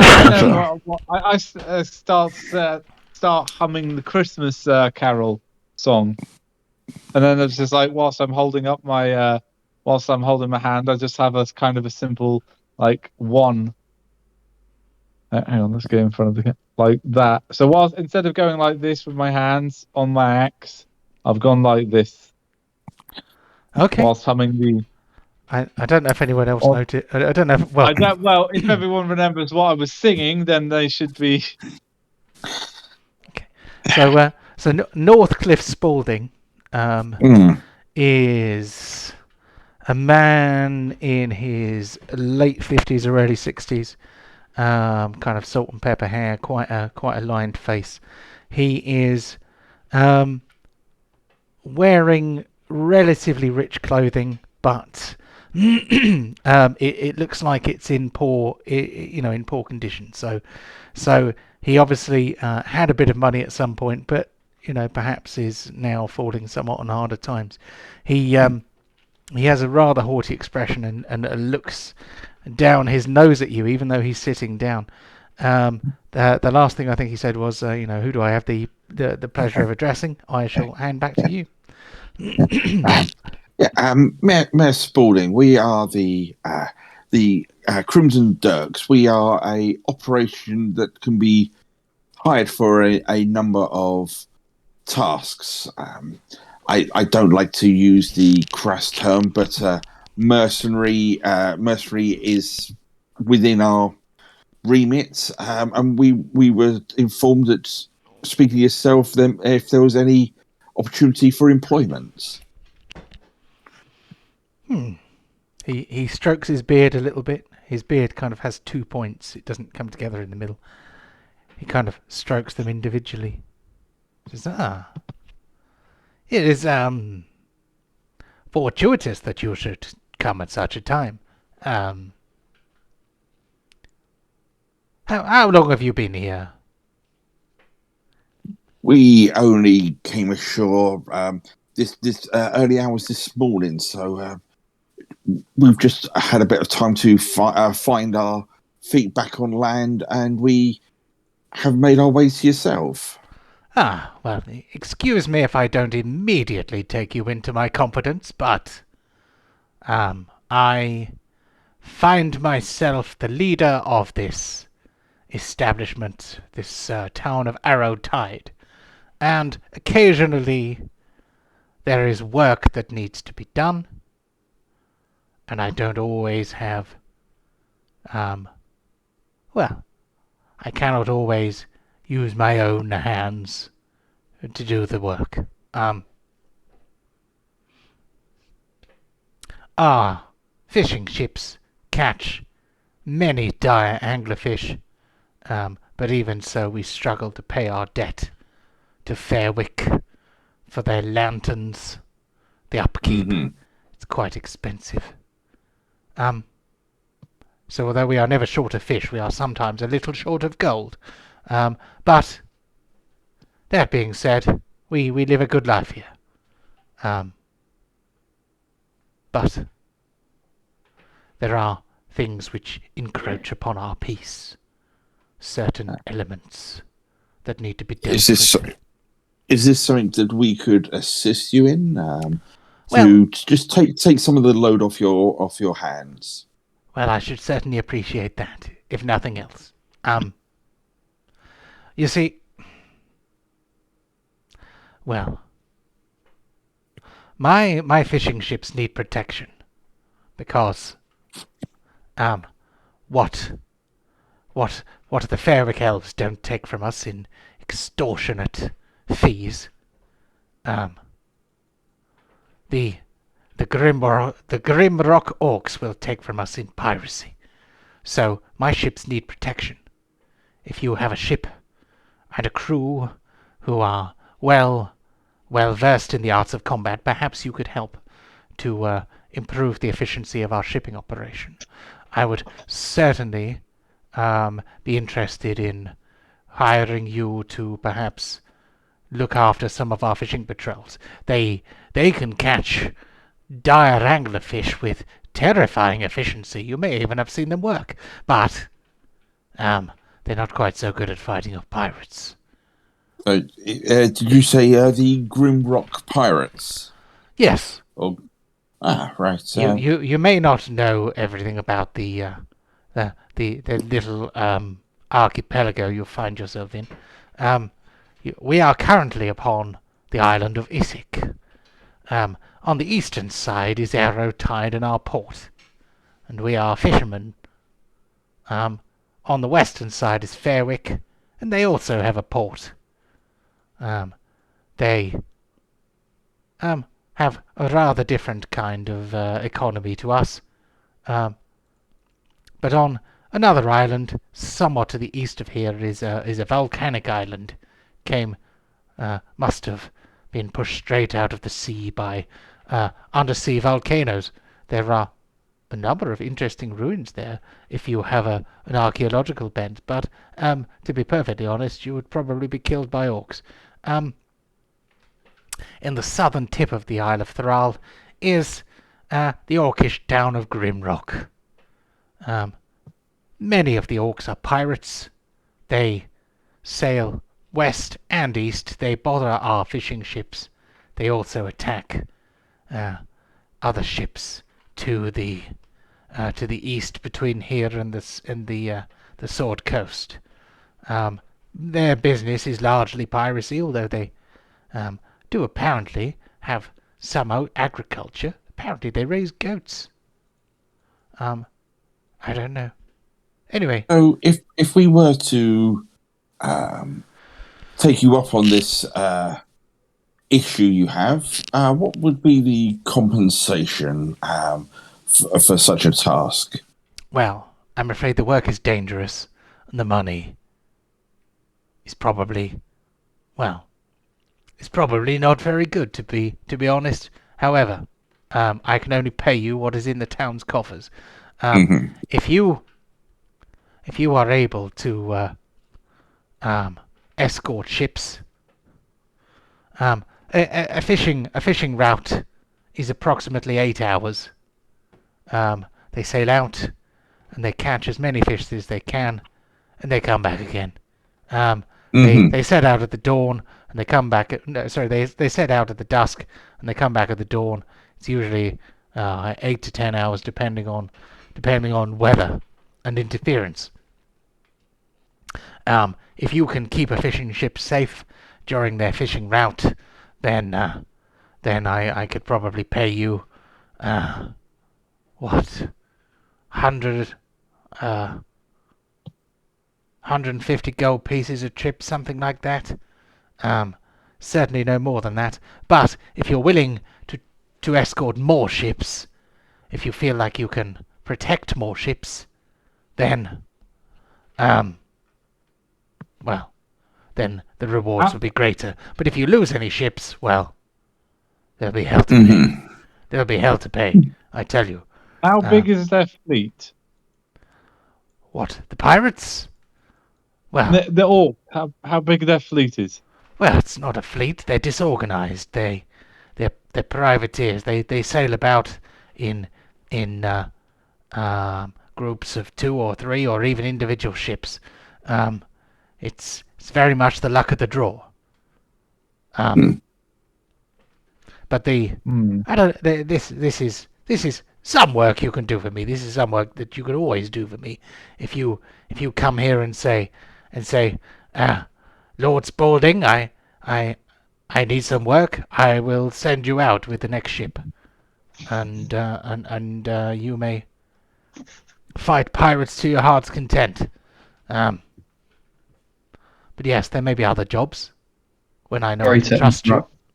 Go ahead. I need to nip inside to take over from baby so Laura can go to bed. So I'm just going to change rooms. I'll be back in a minute. Cool. No worries, mate. No worries. Okay, so if this is almost a sign of almost like an interview to prove our competency for you before other jobs may be available. I understand. I understand. I mean, in the meantime, there is you could head to the southern tip of the island and see if you can investigate some rumors for me. I have heard stories of that already. I believe a number of give us money. Yeah. A number of sailors may have disappeared, I believe. Is this the same? Are we on the same wavelength here, sir? Indeed. I like a man who keeps his ear to the ground. Yes. Well, if we were to resolve that for you, what sort of compensation would we be looking at? Well, yes, I know, but Ryan will be back in a minute, and then it'll all line up again, and I can't be bothered to change it. Well, I don't know. I can't give you a lot to seek out rumors. If you go to the southern tip of the island and investigate and come back, and there's no news, then I don't know. I'll give you the price of a few ales. If you go down there and bring me back proof of a problem that you've solved, then perhaps I can give you more. Maybe 100 gold pieces. That's understandable because anyone could just walk off for a little while and come back and say it's all fine. But if we were to come back with something tangible for you, then again, more faith in our skill sets. Okay, that is fine. That is fine. If while we're on your lovely island and in this town, if you do need us, I'm sure a runner would be able to find us with little trouble. Indeed. Will you be staying aboard your ship, or will you find digs on land, so to speak? Well, we did come across a interesting tavern, the Impossible Pie. Yes. The name intrigues me, so we may see if there's board there. If not, our ship will be in the docks until we set off. So we should be able. You should be able to find us without too much problem. Very well. The Crimson Dirks, you say? That's correct. That's it. The Crimson Dirks. Right. He makes a note. He writes elaborately with a long quill, a long black quill pen. The Crimson Dirks. Dot. Very well. I will. You are their leader, I take it. I wouldn't go so far as that. I more represent them in situations like this. I'm a little bit more elegant. Some of my colleagues are a little bit more direct, which is better suited when we come to engagement. Very well. I despise middlemen. I will deal with you. Understood? Very, very understood, sir. Understood. Right. Well, about your business then. I see you are busy, and I will leave you in peace, sir. Good day to you, sir. Good day. Close the door on your way out, please. Yeah, as I walk out, I just use Mage Hand to shut it as I'm walking down the corridor. Borin, it looks like if we do... Well, we got a couple of options here. We can go back out onto the sea and help protect some of the fishing vessels. Some pirates from the nearby island have been harassing them, which will... The pay's not fantastic, but it will get us in good reputation with the mayor, and other work may follow. There is also that story we heard in the tavern about the Southern Tip. If we can provide some physical evidence of what the situation was and it's been dealt with, again, there is some money there, and more importantly, reputation for potential other works. So there is opportunities here.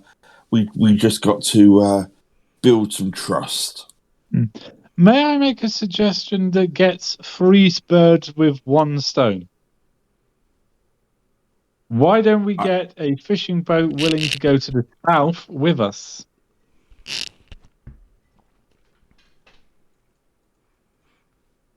We are then potentially putting...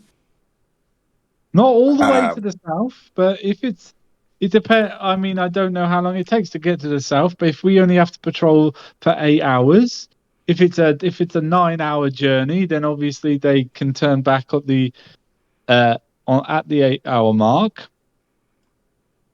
It's hard to tell where the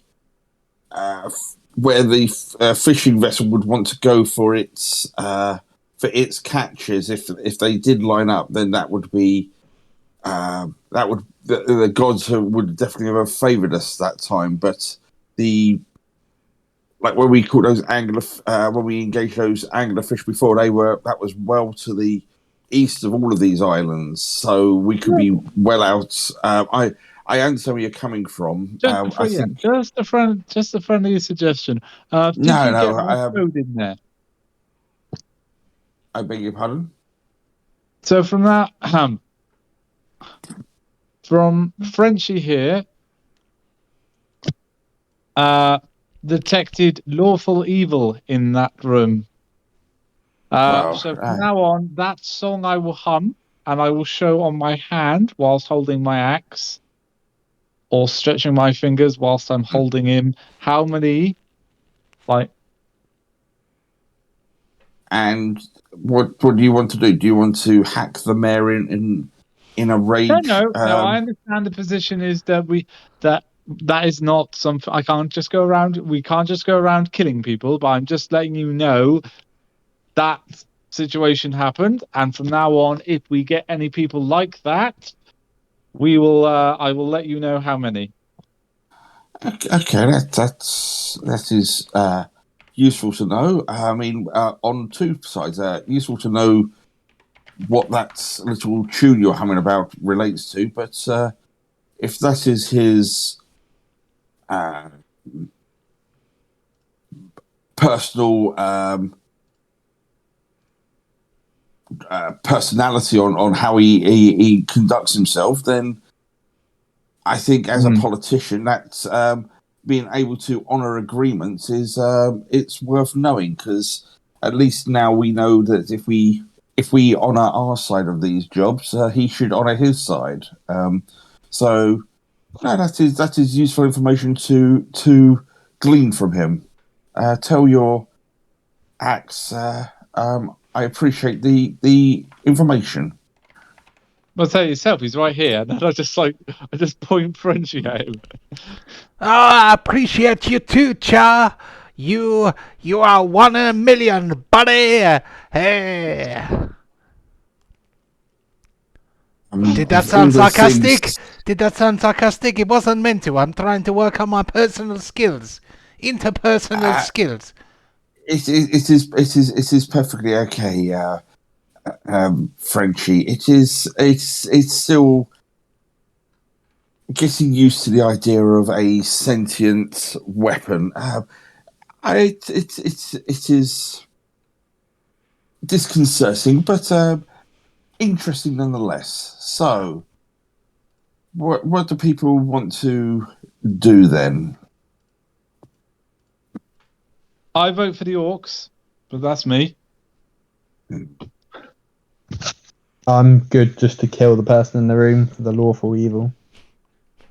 Pontos, we can't just kill the mayor. I can't.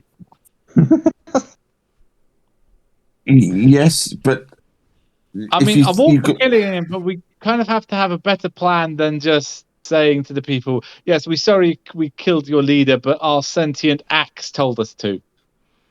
Our sentient axe from hell. From hell. Said he was a bad person. Yes.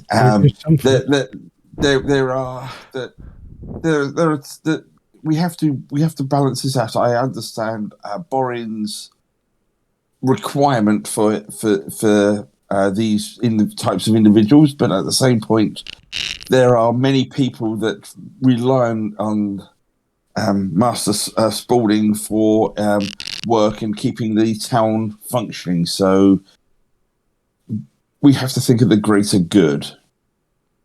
The greater good. The greater good. The greater good. Right, to the ship. Okay. If that's the case, wait a moment. I will arrange for details for a fishing vessel then.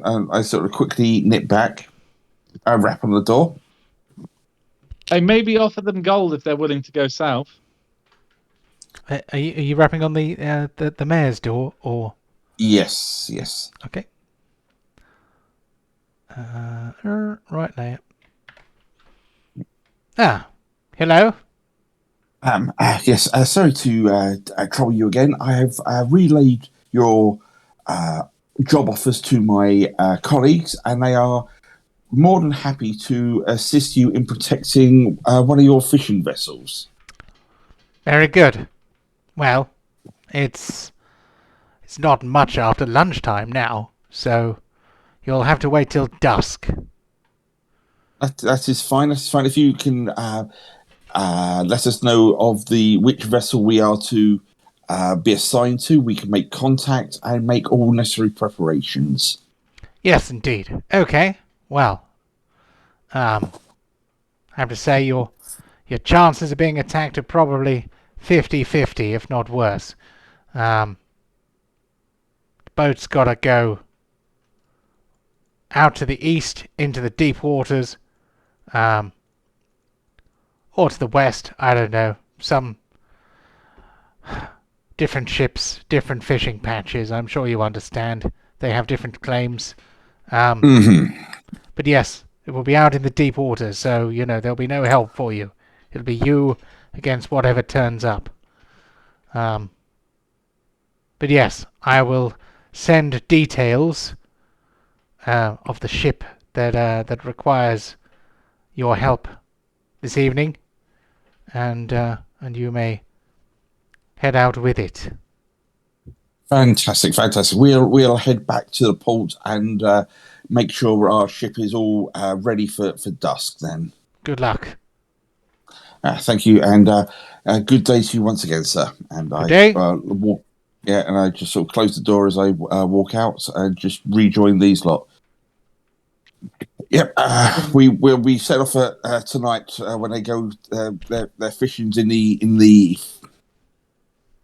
dark hours. So we've got a few hours just to get ourselves prepared and get the ship ready. Is there enough time for a short rest? I'm sure you'll be able to put your feet up once we get back to the ship. Okay, then that is... I mean, I don't need anything else. If you guys don't need anything else... I just want to mention a couple of things, just in case anybody wants to touch base on those things this session. We don't have to. These things can wait.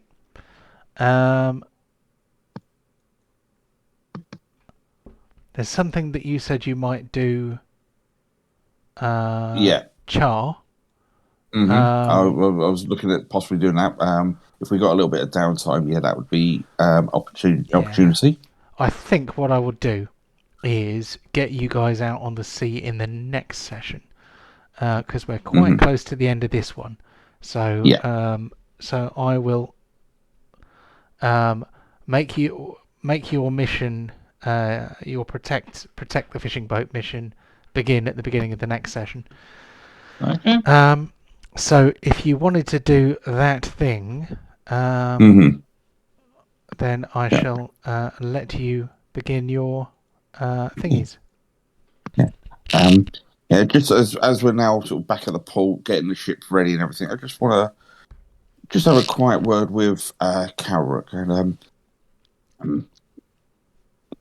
Kalrick, since a while back, we in Neverwinter, you had that meeting with that individual you asked us to accompany you when we waited outside. I haven't really spoken much about that since. True. What do you want to do? Well, do you think it might be better to speak about this in private? So not too many other ears hear this until you're ready. Yeah. Makes sense. Okay, so go to one of the quarters and I pull out my bottle and go, are you ready to go back in? I've made sure that the temperature is a little bit lower. You seem to be a little bit uncomfortable last time.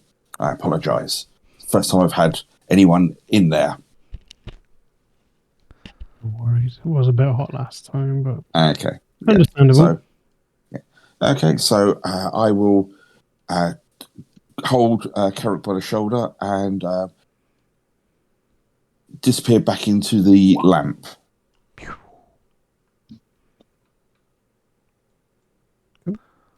Like we've done to the place. It's still work in progress, making sure there's enough cushions and throws and everything for guests. But it is a respite in all things considered. So, what happened? I felt an immense arcane pressure while what was going on in there, and then when it all disappeared, you walked out, and you've never really divulged. I just want to make sure you're okay. Yeah, I'm good. I've had an offer. Become a champion of the god, which Which God, there are many deities. oh, I can't remember. Orcus. Orcus, yes. Which is interesting. You know, it's kind of. I can't say that I'm 100% going for it, but it's something I'm thinking about. But I've also had another, putting together another audience with another god. Different gods, yes. There are many that are so devout in these planes that have never even seen their deity after a lifetime of prayer, and you're holding multiple meetings with these entities. You are an extraordinary person, Calric. Thank you. The other god's called Abatao, I believe. It's probably not being pronounced correctly. Upteo. Ubuteo. There we go. But yeah, I'm in an extraordinary position at the moment. And I plan to use it. In what sense? Trying to play games with the gods is a dangerous situation. I wouldn't say I'm playing games. I'm just trying to find out what's best for me. Well, that I might have a way to help you, I think, here. Or more correctly, some that you have defeated might be able to help you here. Who would and I sort of reach to my sort of belt, and I pull this small red leather bag out. And then on sort of a clear part of the floor, I open it out, and you see these different bones and bits that have all got carvings and things. It goes, this is something that I might be able to help you with here. I can try and read these to give you some answers. They're not always definitive, but I can try and help you a bit here, Calric. These came from the red dragon that we slayed. What are they? What does it do? I can, by casting these bones, I can, as I said, I can possibly give you an inkling of what the fates hold ahead of us. Okay. So it can be ambiguous. So it's I apologize now, but it's something that I could maybe help you with. I'm not the most mystical of people, but I'll give it a go. So, what would you sort of like to know here? I've got an offer on the table. Is that a good offer or is it a holdout? Okay, so I'm going to pick these bones up, and I'm sort of just going to cast them onto the floor, and I'm going to cast augury through the item. Cool. So, augury, as we know, will give us the price of some. dragon's teeth. Yeah. I'll tell you what, I'm going to pop that up on the screen just for our viewers at home, as if we have any. We have them. Stop mocking them. You'll make us lose them. I'm not mocking them. I mock myself because I am very new to this online thing, and I certainly have no illusions about having an enormous audience. If you are here watching, thank you very much. I really appreciate anyone who takes the time to watch our games. I love preparing them. I hope the players love to play them, and I hope that you like to watch them too. So, augury. So, if I can make it appear on the screen. Did it appear on the screen? Yep, there's the magic item. In the chat room. Oh, I'm trying to make the picture of the magic item appear, but it doesn't seem to want to do that. So I'm not going to worry too much about that. In the chat. Game chat's in the black, apparently. Yeah. I can see that. It's what I was trying to do is make the magic item card appear MTG style in the middle of the screen. What I did in the chat is turn the dark mode off and on again so that we had a white chat box, but I'm afraid people at home won't be able to read that very well. I will give a very quick précis of what augury does. The important thing about augury is that you are looking for an omen from an otherworldly entity about the results of a specific course of action that you plan to take within the next 30 minutes. So, for the sake of argument, let's say that this magic item allows you to attempt hypotheticals. So, Char could say to Kararuk, imagine a course of action that you would like to that you would plan to take within the next 30 minutes, and then he cast the teeth. And that way we will see what a potential outcome for a hypothetical situation is, because I am stretching what augury can do here to more than the sort of thing. We're just trying to get a guidance for Kararuk on some of these options. So your question was like, is the Augus's offer a good one, or wasn't it? I think. Is it worth taking, or am I worth waiting? Okay, well, worth taking. So let's okay. So what would be the manifestation of you accepting the offer? So if I drink my potion that he's given me that I've got hidden, yep, I will become a champion of the undead.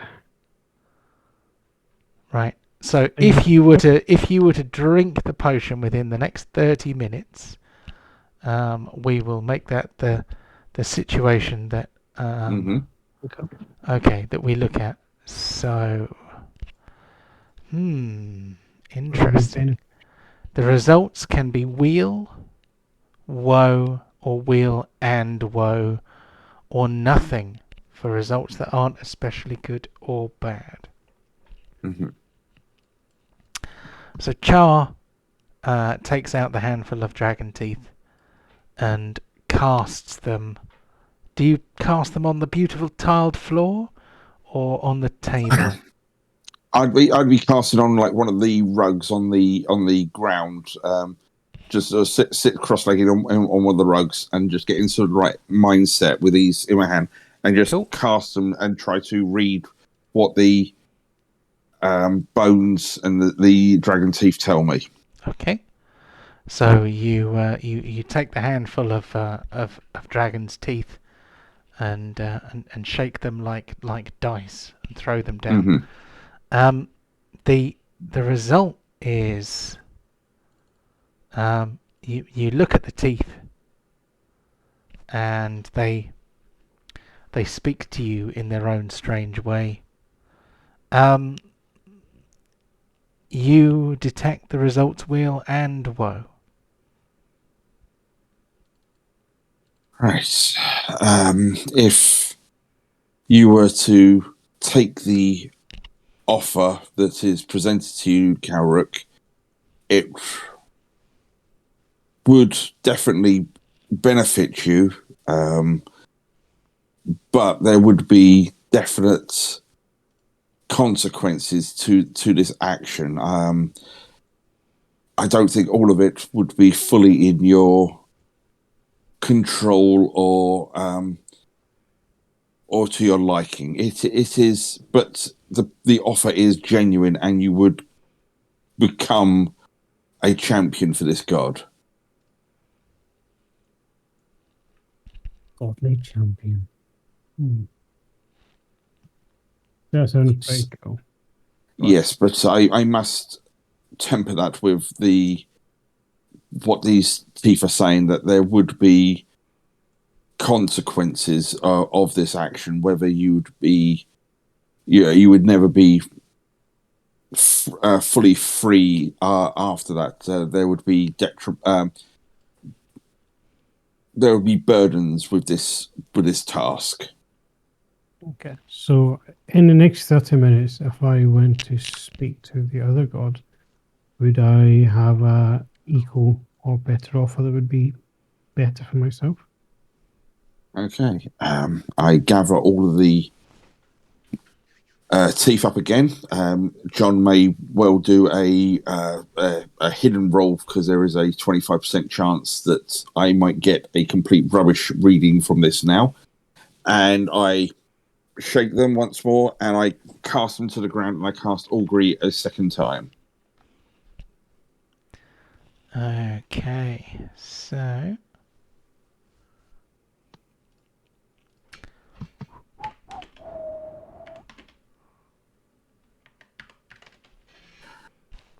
oh, I nearly made a hash of that. Everything I'm reading here, Kalruk, it is down to the whims of fate, and things can change through others' actions. So I can only tell you at this moment what the bones can tell me, but at least it gives you something that you can weigh against these offers. That makes sense. Wheel and woe.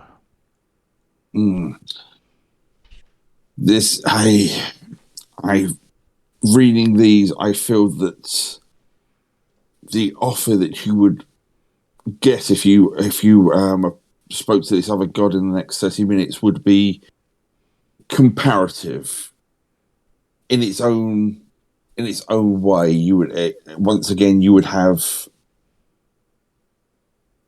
boons to the offer, but there would be consequences or risk or terms to the offer. So again, it does seem to be genuine, and an offer is there, but what that offer would be, I could not tell you. Yeah, so yes, my last two questions. I don't want to tempt fate too much. In the next 30 minutes, if I went to another temple and I managed to speak to another god, would I get a better offer? A third god? Yeah. I'm in a pretty unique situation.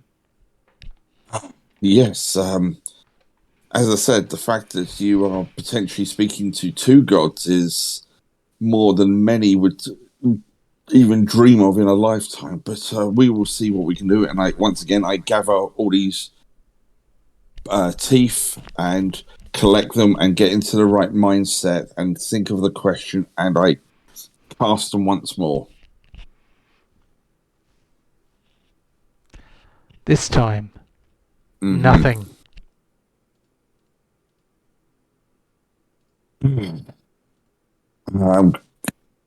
Calric, I can't even tell you that another god would be willing to hear your pleads at this moment, let alone a one to give you a third offer. This is,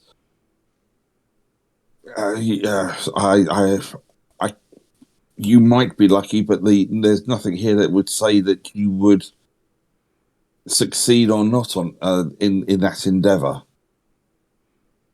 Okay. Okay. No worries. Very last question, I guess. If I just Okay. stayed how I am now, if in the next 30 minutes I destroy my potion, I don't make any more contact with the other god, and I just stay as I am, is that would be good for me? Would that be good for you? Right. Okay. My best option. And once again, I summon all the bones. Go, yeah, if you were to destroy that potion and not make contact, would this be the best option for you? Right. And for the last time, I scatter the teeth onto the rug and try to read them once more.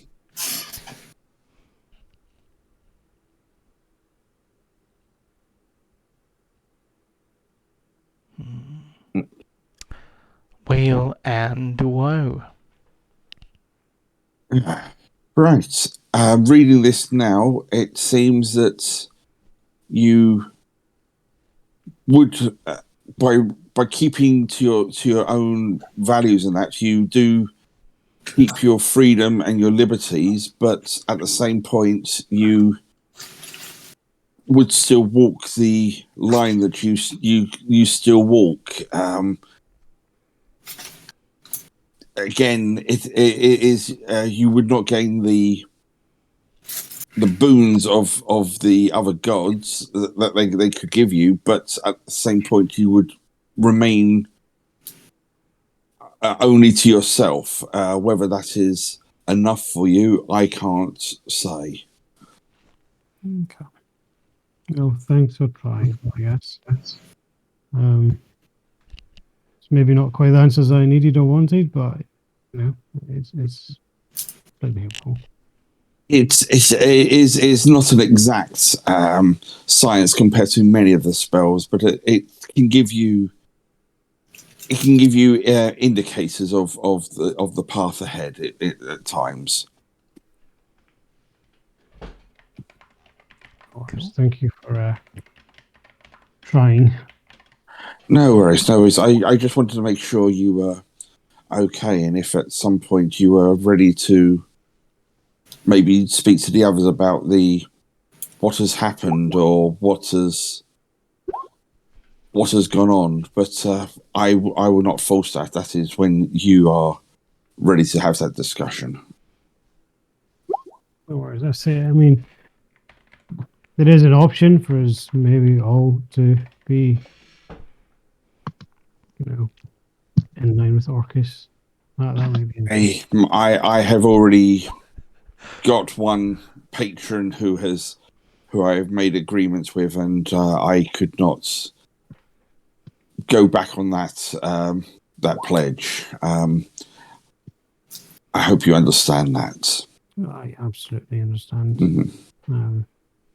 Yeah, just as I'm saying that, you see me sort of just unconsciously just rubbing the shoulder where I've got that brand. I would say it is a way to get rid of your brand, I guess, and I think Orcus might be a bit more powerful. I don't seek power. I seek the safety of my home rather than power. But we all have our causes in life. But if you ever need to chat, this is a safe place that we can talk in privacy if you need to. Thank you. No worries. Shall we? Yeah. And so I just sort of walk over. I'll pick up all the bones, put them back in the pouch, and I'll just walk over to Kalrook. again, grab him by the shoulder, and we whisk back up, and we're back in the cabin, and I just pick my bottle up. Cool. So, at this time, I'm going to move us on to the title page. Mm-hmm. And then we're going to do some awards. I'm very sorry. I planned to get you guys into a fight this week, but I failed miserably because I almost got in one with a dog. Well, we've got some leads, we've got some job offers, so we've got now the next couple of bits. We've got plenty of angles we can go for. So, as long as you've got it all worked out, which one we jump on, have them all ready so we can jump around, then it's all good, mate. Cool. Well, as always, and any DMs in the room will get this. People don't always jump the way you expect them to, but DM prep is never wasted because people get around to it eventually. So here we go. I am for some reason it is doing the thing where it goes through them on its own. First kill doesn't count this week because we didn't kill anything. Nor does kill of the week. Nor does yoink. Kill from the grave, not either. Damage dealer, hold your horses. So damage dealer the this dog. week. The dog. The dog. The dog. Oh no, that crossbow. The dog did 5 points of damage. I think the damage dealer this week is probably Pontos because he threw the big box at Char and it went off and shot Borin. So I think the damage dealer this week is going to be Pontos. Yeah. Well, by that definition, if Pontos is responsible for the damage, isn't that him responsible for the damage against me as well? Well, yeah. Therefore, a fumble. Yeah, it weren't a fumble to attack. That was just a failed saving throw. That's not a fumble. Yeah, best supporting role. I don't think that probably. Oh no, best supporting role for Char this week because he was doing some augury with Kararook. Yeah, to help him explore his options. That's supporting role. Sorry, I'm losing my voice a bit. Fumble of the week. I think that's probably going to be Borin because he fumbled his save against getting shot by the. Oh dear. The thing. Oh. My pronunciation of augury is apparently questionable. I believe it's augury. Oh, is it? Augury. Yeah. It's fine. Augury? Yeah, sorry, Lamont. I didn't mean to slow everything down. No, that's all right. But it's either augury or augury, and I'm honestly not sure which it's supposed to be. But if you think it should be augury, I will make it a hard G rather than a soft G. Role player of the week. I don't know. Since we've only done role playing this week, there should be several contenders. I feel. Who have we got? We always have Kevin, who plays Char with the plum. Pontos, straight up walking health. That was very funny. I did enjoy that. We had a nice scene between Kararook and Char inside the bottle. And there was that quick shotgun wedding between Deep and Scold. Yeah. Who'd Who'd have thunk it though? You know that would happen. Yeah. So I'm not even sure what you would call that ship. Would it be Dold or Skeep? Dold or Skeep? I'm not sure. Well, what do you guys think? Who do you rate as your number one role player this week?